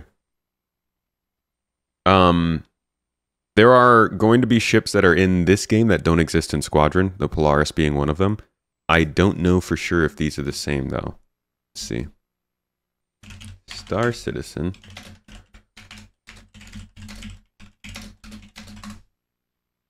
Hornet Mark 21. Good typing. Latest generation, civilian variant. Okay, not much of a... Here we go. Anvil introduced the Mark II to the civilian market in 2954, starting with the... They don't really say. The initial version of the spacecraft established the benchmark, while the MK2 model exceeded expectations, achieving legendary status after successful covert missions. So it's... In the lore, it sounds like it's pretty recent. Right, the scene where it's flying out of the Bengal, I believe it was, in the beginning of the Squadron 42 gameplay. They're beautiful ships, the later ones. I really don't like the original one, PM Mark 1. Not great. Fight one last battle. So yeah, this is the Mark II F7A.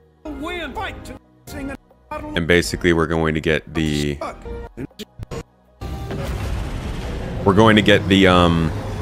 what's it called? The Hornet and Ghost version of this.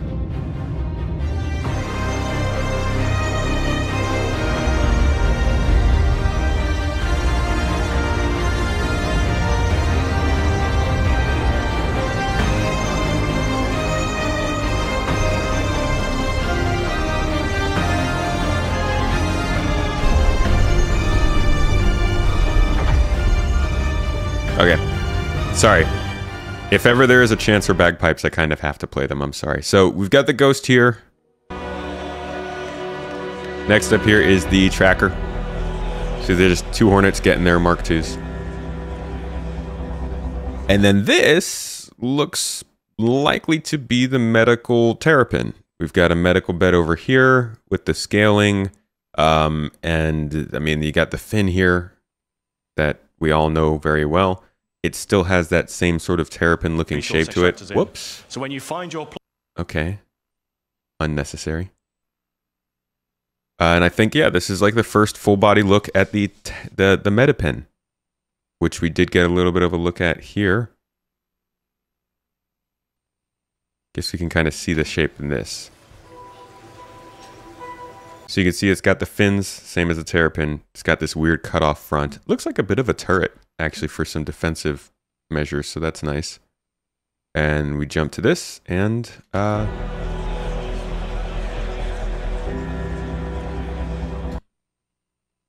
similar.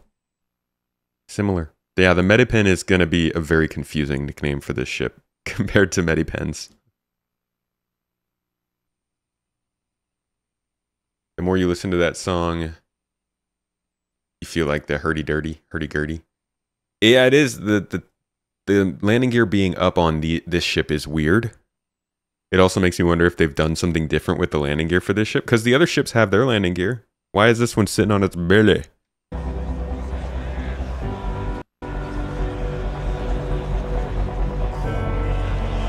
This looks sick, and I'm gonna go ahead and say this is probably not the Guardian. The biggest giveaways, and this is something I realized when I was reviewing my video that I posted, and I didn't go and do the whole video over. Maybe I should have, but it's late and the power's going out last night and I needed to get something done. So I didn't get to touch on the landing gear. These are not Mirai landing gear at all, right? If we look at the Mirai Fury, what does that thing look like when it lands on the ground? Is there even a picture of it landed on the ground? Does it land on the ground, or does it just hover?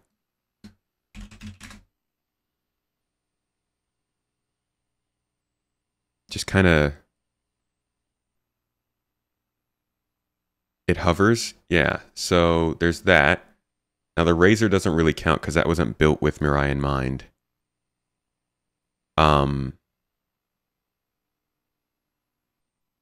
So what are the chances that they went from a ship with no landing gear to a ship with landing gear that has like wires sticking out? Like this doesn't look like the manufacturing of a technological, advanced, alien-inspired manufacturer, right?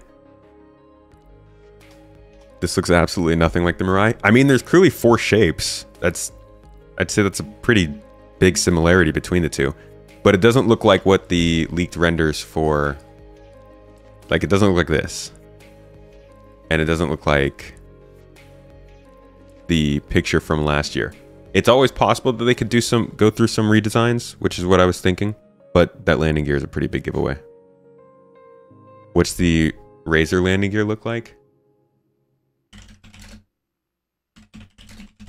I wouldn't take too much from that because it's a ship that was made before. Oh yeah, it's got like these little pedal kind of things on the bottom. It was a ship that was made before the split of Mirai and Misk, so it wouldn't be as accurate as something else. No good shots of the landing gear, huh? But you kind of get the idea from this. Pictures like this. Sort of see their little flippers. Yeah, so this is a very interesting looking ship. TIE Interceptor is a very popular shape. I mean, not in Star Citizen yet. I think the only ship that takes this shape is the Mirai Fury.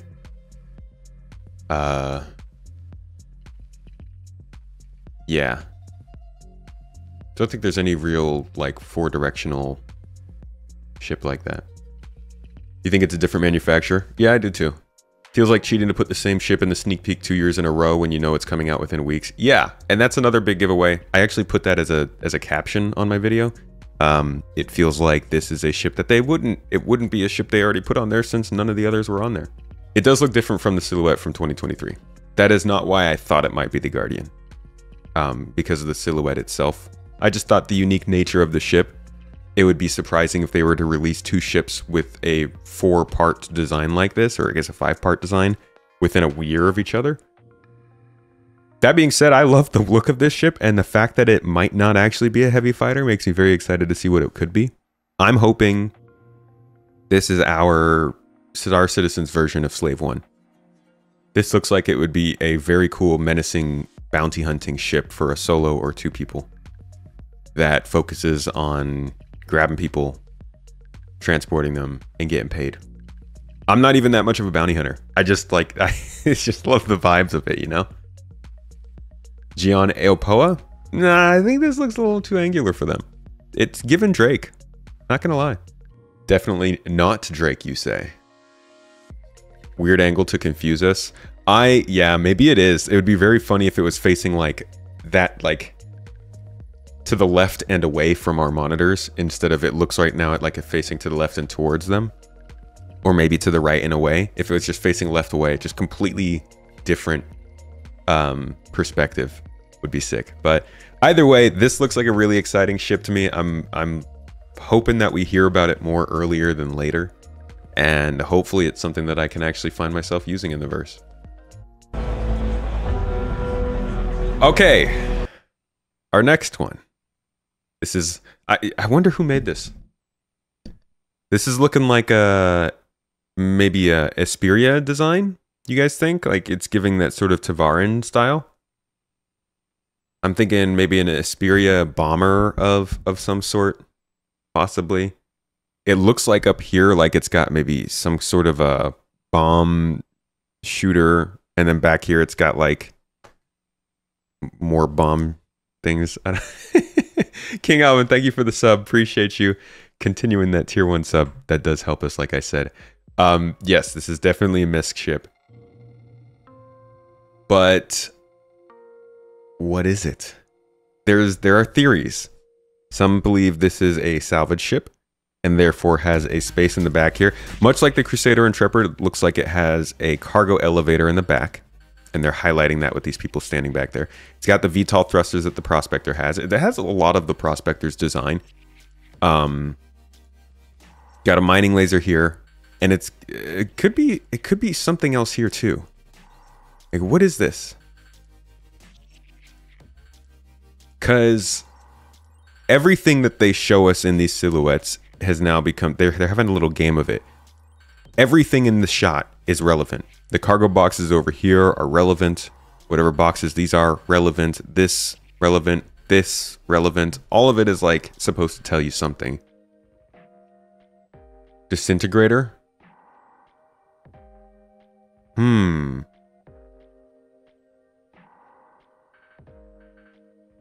What if this is a salvage ship that's designed more in line with what salvage became? No other salvage ship in the game right now was designed after salvage was understood as a gameplay mechanic. And vehicles that are designed after that is realized end up being so much better off. Like the Zeus with its tractor beam.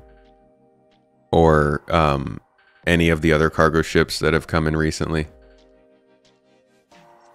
What if this is a small to medium-sized salvage ship coming from MISC, meant to compete with,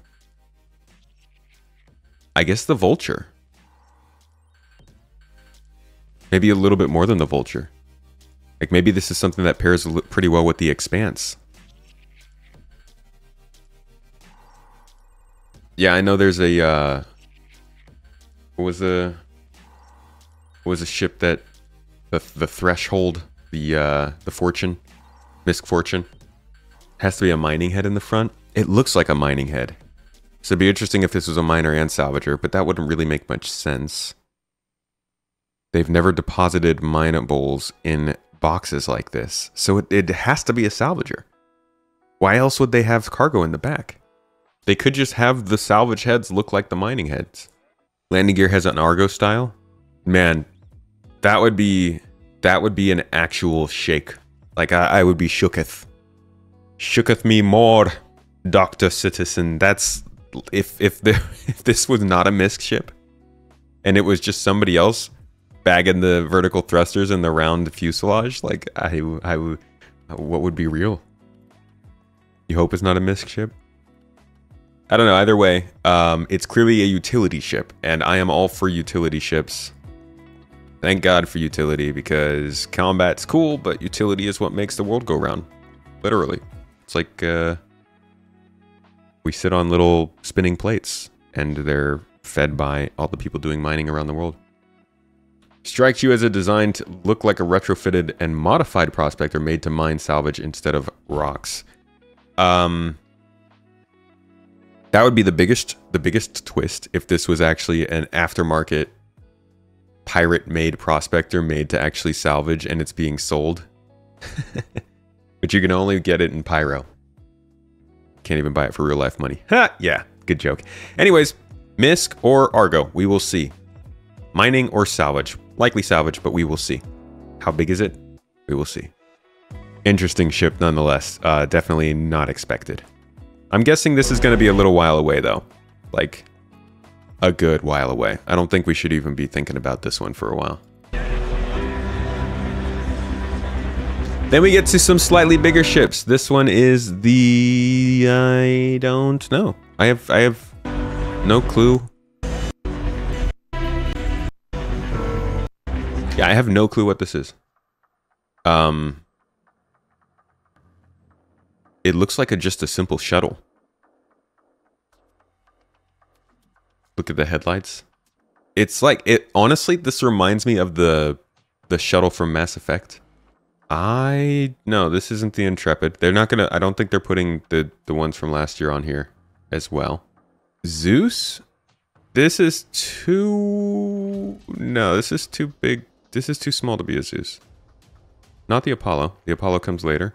What if this was a hovercraft? Like think Star Wars speeder kind of thing. I don't know. It looks. It gives me vibes of the this guy, the Kodiak drop shuttle from Mass Effect. That's what I'm getting. It's like a little runabout kind of thing. Yeah, like a ground vehicle. Like a competitor to something like a Spartan, but hovering. Yeah, like a hover APC or a hover cargo transport. Something that will help with the local missions. What is on the ground to the left below the cockpit that doesn't look like normal shaped cargo? These look like cargo boxes over here, but this looks like a barrel of some sort. Don't know what that would have to do with anything. But you can see there's another one here too. So they're trying to show us that there's something else involved here. A hover APC would be sick. Yeah, you're probably right. If it was a hover vehicle, they'd elevate it. I don't know. This is a weird one. This one doesn't, like, there's not much to see here or take from the shape of it. Not a lot of design cues. There's a gun over here, a couple of lights here and here. Those lights do look really CNOU. But I have no idea what this will be. We'll probably talk about this stuff at my IAE Citizen Central and or launch sequence. It'll be like it is every year. During IAE and Invictus, we get the biggest ship folks to come in and talk. You know, sometimes I think we brought in Tactical Advance, which was a good time a couple of years back. He's pretty hard to get a handle on because he's so busy otherwise. But you know, Inforunners folks will definitely be on with us, and some of the other ship-focused people we usually bring on for the podcast. We'll talk about these things and really what to expect from IAE and what's going on. This is a weird one. I don't know what to say about it. It's a boat. All right. This is an exciting one. This ship is pretty big, and you can tell by the way that they frame the scale of everything else around this ship.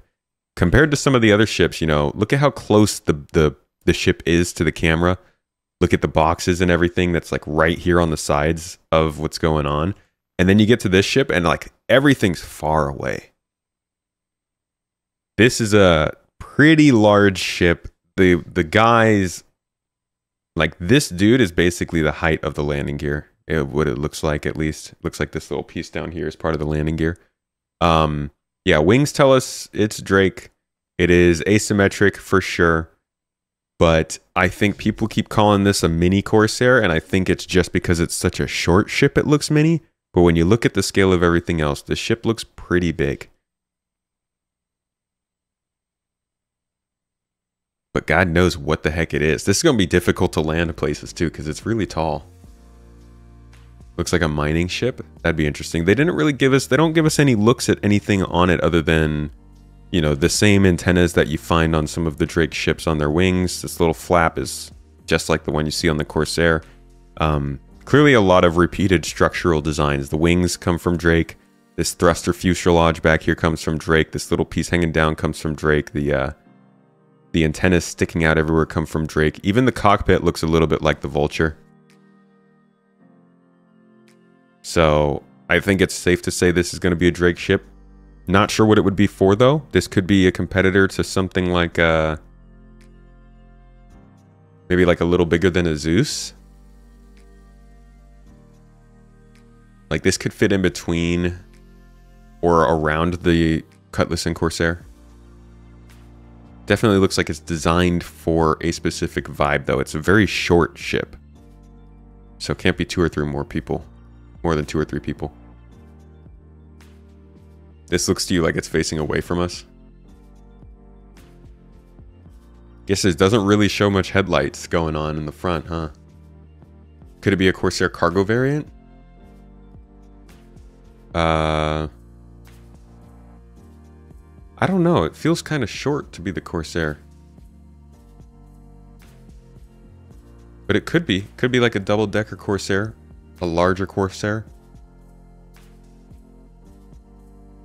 Oh, it's not going to be the Cat Command module. Nah. This is far too angular to be that, in my opinion. I think they'd redesign the Caterpillar first. How would a Corsair cargo help? I mean, it could compete with the Starlancer a bit. You think it's got a resource extractor in the bottom, huh? So you think this is...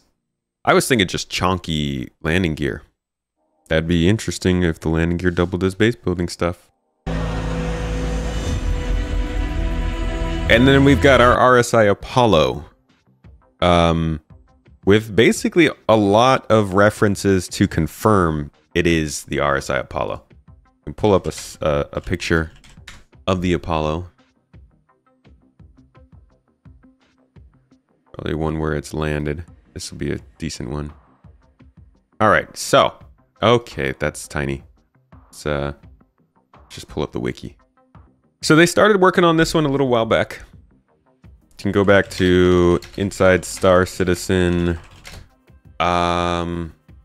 something Sprint Talk Yai, I think it was. Hey, look at that. White box for the RSI Apollo was going on in October of last year. We've also got a brief look inside the white box progress of the RSI Apollo Medevac, which is currently in production. Okay, so let's go off of this first, yeah? So here we've got a similar shot to this. You can see that the back fin here on the right is also something you're getting here, back on the right here in the back. The turret on the top right here, which I think you can also see here, is also sticking out there. You've got these little antennas sticking off the back, right? They're not here in the white box because white box, they're not really doing that kind of detail. But if you go and you look at any of the pictures for this ship that are coming from another angle besides just the direct top, you can see these antennas right here coming off the back. So that's what we're seeing here. So it's pretty clear this is the RSI Apollo. You've even got the antennas up front. There it is. The landing gear, this looks so much cooler from the side. I love silhouettes of ships because silhouettes of ships look almost cooler than the actual ships themselves. This looks like just an amazing all-purpose kind of ship, in my opinion. The size is like a lot of the other ships. It's kind of misleading. It looks bigger or smaller than it comes off in concept images.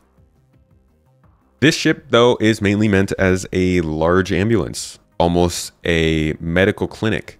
It comes with the top tier beds you can have in there. It's also got modular design.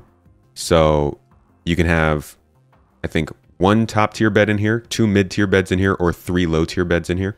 You can do that on both sides. So you can have 6 patients. Obviously, this will act as a mobile respawn point for people. And I think if they would go into detail about how we can offer respawn services for folks living in a medical ship, and those folks not knowing us, like, can you be a public respawn service? That would make these ships much more valuable than if you could just be a respawn for who you know. And that'll make a big difference for a ship like this, I think. But you can see it's got a lot of space to it compared to something like a Cutlass Red. It's got a whole section up here, very RSI in design. It's got that elevator just like the Connie.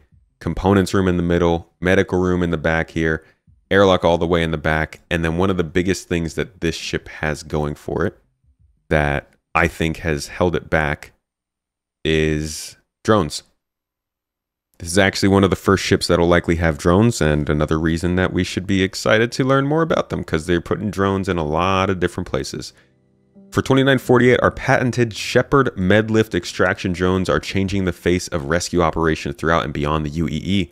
Utilizing a cutting-edge combination of thruster and tractor beam tech, each Medlift pod safely delivers critical patients to the ship when landing is not an option. The Apollo comes equipped with 2 Shepherd Medlift semi-automated emergency extraction pods, capable of moving up to 500 pounds quickly and securely from an incident site to the ship. These pods are outfitted with PPA and shock balance technology to ensure patient safety throughout mobilization. So, yet another ship with drones, and one to consider heavily being behind because of drones. I wouldn't expect this to be coming necessarily soon. I would say until we see drones, don't expect this ship.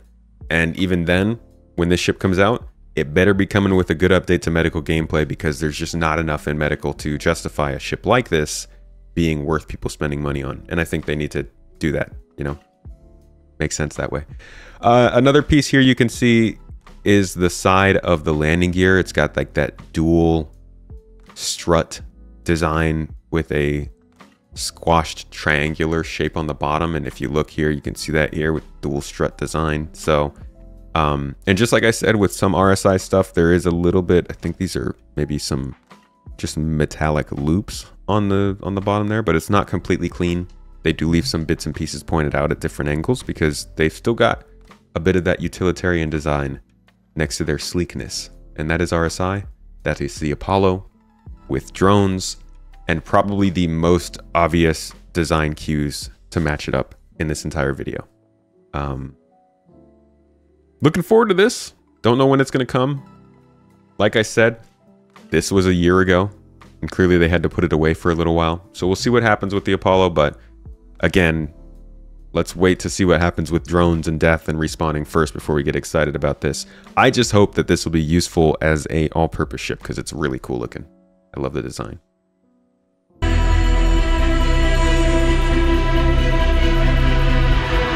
And we know this, we've been over this. The Star Lancer is like coming out in a couple of weeks, so not a big surprise there. But again, we know how big the Star Lancer is, and look at how much they pushed it away to show the scale of the ship itself, and then go back to this Drake one and realize like it's fairly large. I don't know if this is the TAC. It does have that turret right there.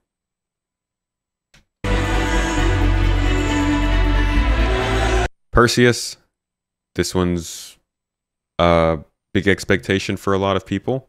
It's like a hammerhead size-ish ship. Good lord. And it has, let's see, the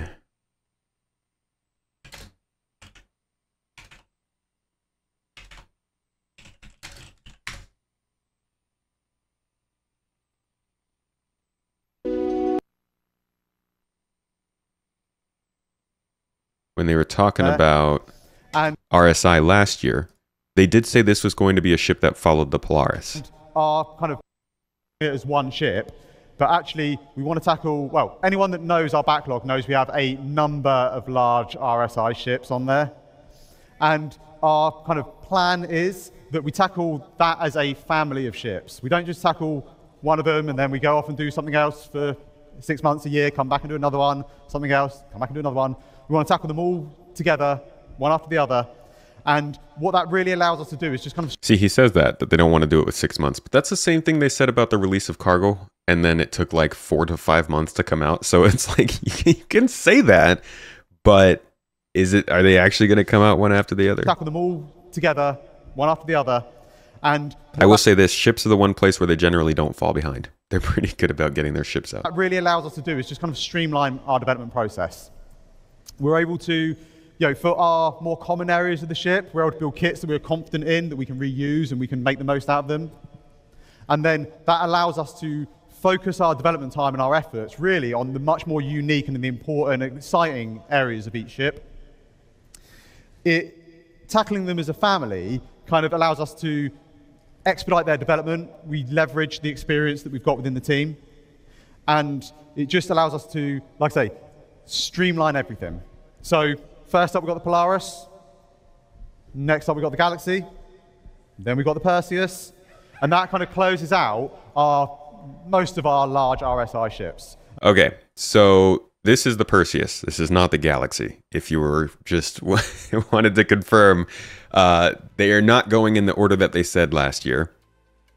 For whatever reason, I think people said that they specifically mentioned that the Perseus and the Polaris share more things related than the Polaris and the Galaxy. So it makes more sense for them to go from the Perseus or the Polaris to the Galaxy. Sorry, from the Polaris to the Perseus.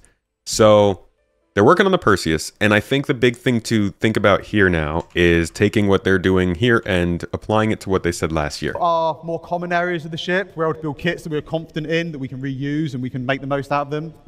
We want to tackle them all together, one after the other. And what that really allows us to do is just kind of... So are they going to use their kits and tackle this all together and actually get us one large ship after the other? I would say if we get the Perseus for Invictus Week, which would be a pretty good idea because it is a military ship, that would make the most sense given the goals that they're setting out, given the reasons that they say that they're doing this.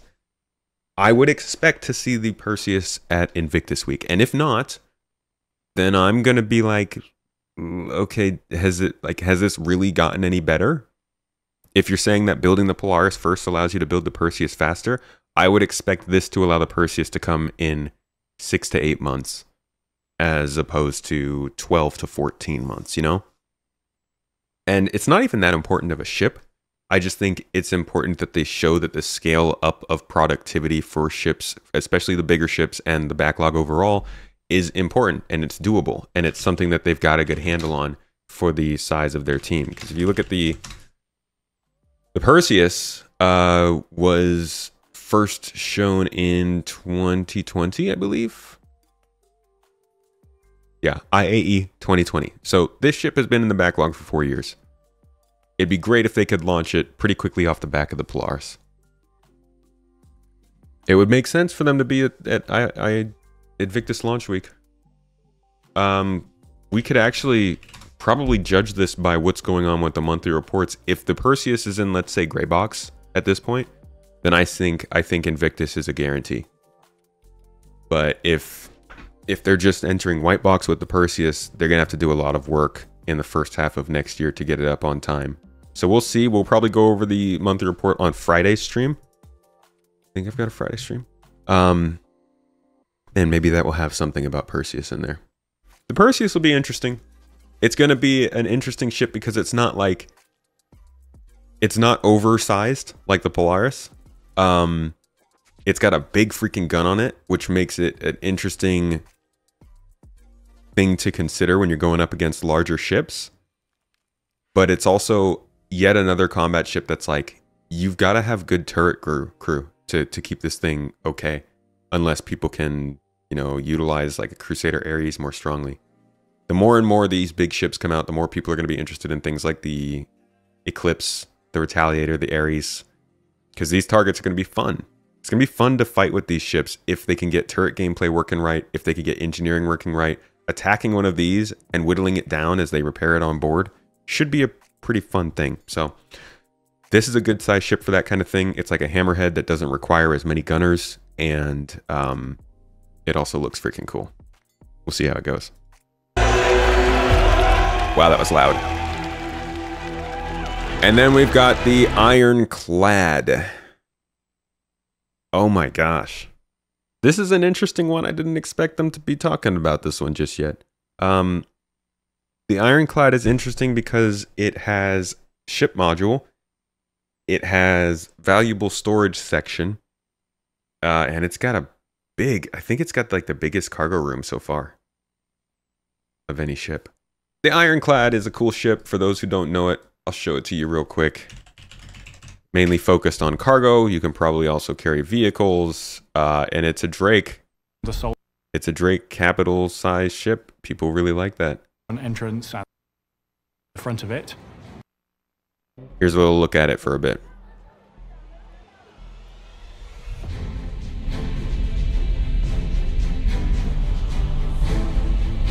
So the Drake Ironclad is the kind of next step up for Drake cargo ships. It kind of builds on what the Caterpillar brings, but in a much larger form. The Drake Ironclad is a 6-person multi-crew armoured freighter. 6-person, not that big. To the cargo bay at the front of it, which has both a front ramp for loading and unloading cargo and small vehicles on the ground, as well as a retractable roof for doing that in space with EVA as well. Little tight entrances to cargo ships doesn't necessarily lend itself to when you're out in deep space and you're trying to quickly move some cargo from one person's ship into your ship. Really, you want as much kind of access to be able to do that as you possibly can. So by having this kind of much larger opening on top of the ship, it allows us to kind of bring cargo in much easier. So its role being a sort of armoured freighter comes from 2 distinct ways. One, the cargo itself is more protected. It's within the cargo bay that has the armoured roof section that covers it.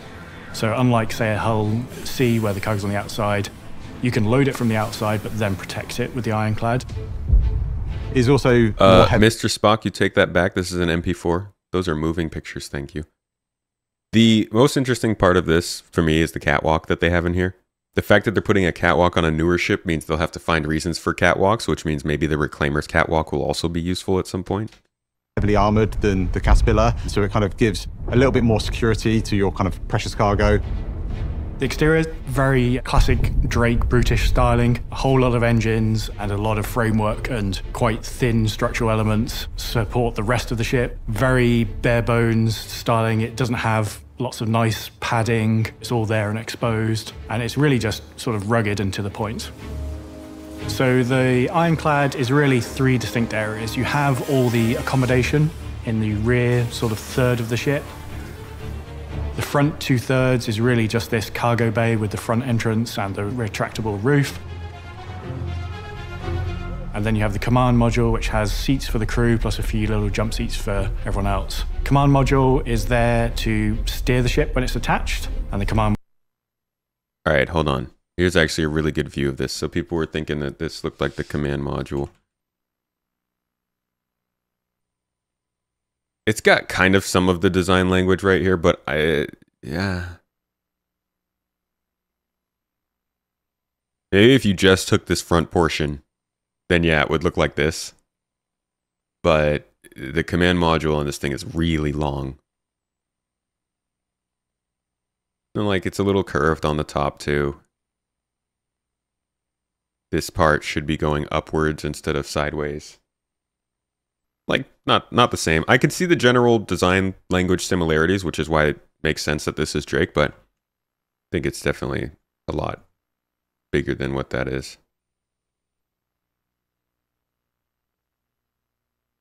Jettison your cargo and try and get out of dodge and kind of get out to safety. And I think that's like a really important thing as we get closer to Death of a Spaceman.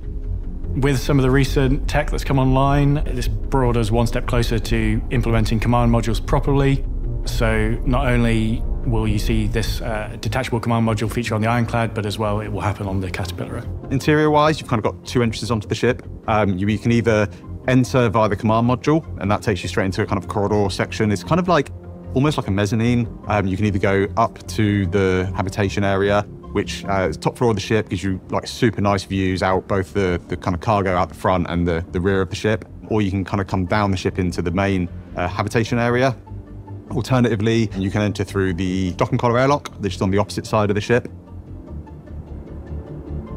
At the rear of the interior of the ship, we've kind of got the heart of the engines. It's the big kind of engineering area where we've got all of the kind of main functional components needed for moving such a large ship. And then if you kind of come slightly further forward, we've got we call it the kind of like the command deck. It's not a bridge, you can't fly the ship from it, but it's where you operate the track beams. It's where it kind of gives you good views out over the front and into space. You've got the track beams. That's the kind of pain you get when you're trying to solo a ship like this. Like, yes, it's possible to solo, but imagine having to run back and forth between the tractor beams and the... I guess this is sort of like a Pioneer where you set it down somewhere and you move other things around it. So maybe it's not so bad you can't fly it from that room. Still kind of sucks though when you're trying to just quickly do something. Turrets, but also, visually you can kind of stand in this area or sit in this area and look out over the front and over the bow of the ship and kind of really see what you're trying to pull in or what you're trying to capture into your cargo hold. has become. So this is it's a pretty big ship. It's not huge. It's not the biggest there is. And like somebody said, this is a stepping stone towards the Kraken, being able to build that, which of course they decided to tease during CitizenCon because that's what they do. But it is not, it's not, I don't think it's close to being done right now. I don't know if this is going to release within the next year, honestly. This is, again, just stuff that they're working on, not necessarily releasing. So this is one that I would definitely think maybe don't get super excited for it to come out in the next year. Let's see where they go with this. And then there's this bad boy who they literally said that in 2 weeks they're going to start working on this. This is the Pioneer, by the way. So it makes so much sense that this is on here. Again, doesn't mean it's going to be here. Base building, like Chris said, is something they expect within the next 12 to 18 months. While the Pioneer is starting work right now, could be a good year plus for it to work. And they also said the Pioneer won't be there when base building initially comes out. So if base building does take that 18 months that Chris said as his upper end of the window, which this is CIG, okay, but we got to factor in that that's a possibility. This ship might be 18 plus months away. So again, this list doesn't mean these are things that are coming in the next year. Just they're working on. And that's it. So that's the whole list of things that they'll be working on in the next 12 months. Again, working on, not releasing. And that's 12 months, not 10. The ships that I think we will be seeing in the next month or so are the 2 Hornets. We saw those in that list. The Crusader Intrepid, which we saw prior to that list in this video. It's right here. We did a lot of speculation on that. The Medical Terrapin, the Medipin. The Starlancer Max. The Guardian, I think we could see shortly after, maybe. The Polaris, we will definitely be seeing. And I think I miscounted because it should be 7. Or rather, that's probably the 6 we'll see at IAE. And then I think the Guardian we'll see in December. Thinking. Because they didn't show any of the real Guardian here. They definitely showed the Medipin, the Polaris, and the Intrepid. So we know we're getting those. The Hornet MK2s, those are in 324. So those have to be coming by IAE or before. And then, what's the other one? Oh, the Starlancer is confirmed already at IAE. So that just leaves the Guardian, really, in terms of mystery and what's happening with it. We started this whole stream / video / hi YouTube if you're watching this as a deep dive. We started this all talking about the vibe of the community, going off of how this year has gone, going off of how many ships and things it looks like are coming out over the next 6 weeks, as we've just gone over. Seems like quite a bit, but they also seem like things that people will really like. That Intrepid, the Turtle, the Polaris seem like hot ticket items, and then the Starlancer actually seems like a pretty solid ship. If they put those ships out and then also bring in a concept sale that kind of comes out of left field but ends up being something that people didn't realize they wanted until just now, they could absolutely beat their funding from last year, I would say, for this year. It would be huge if they did so. Last year was an insane amount of funding. But they've also, they're spending more. So they probably want to be able to keep up with that, and we'll see if they do. But as I said in the beginning of this, it's going to be interesting to see how the community responds to this, given 4.0 is still not live. CitizenCon did not give people a great idea of what's coming up immediately, as opposed to kind of what the plans are for the time going forward. And the game right now that's live is not running very well. So it does a lot to reignite the whole ships versus not ships conversation. And we'll see where that goes. Hope you guys enjoyed this though. Got to learn about ships, got to see ships, got to do ships, ships.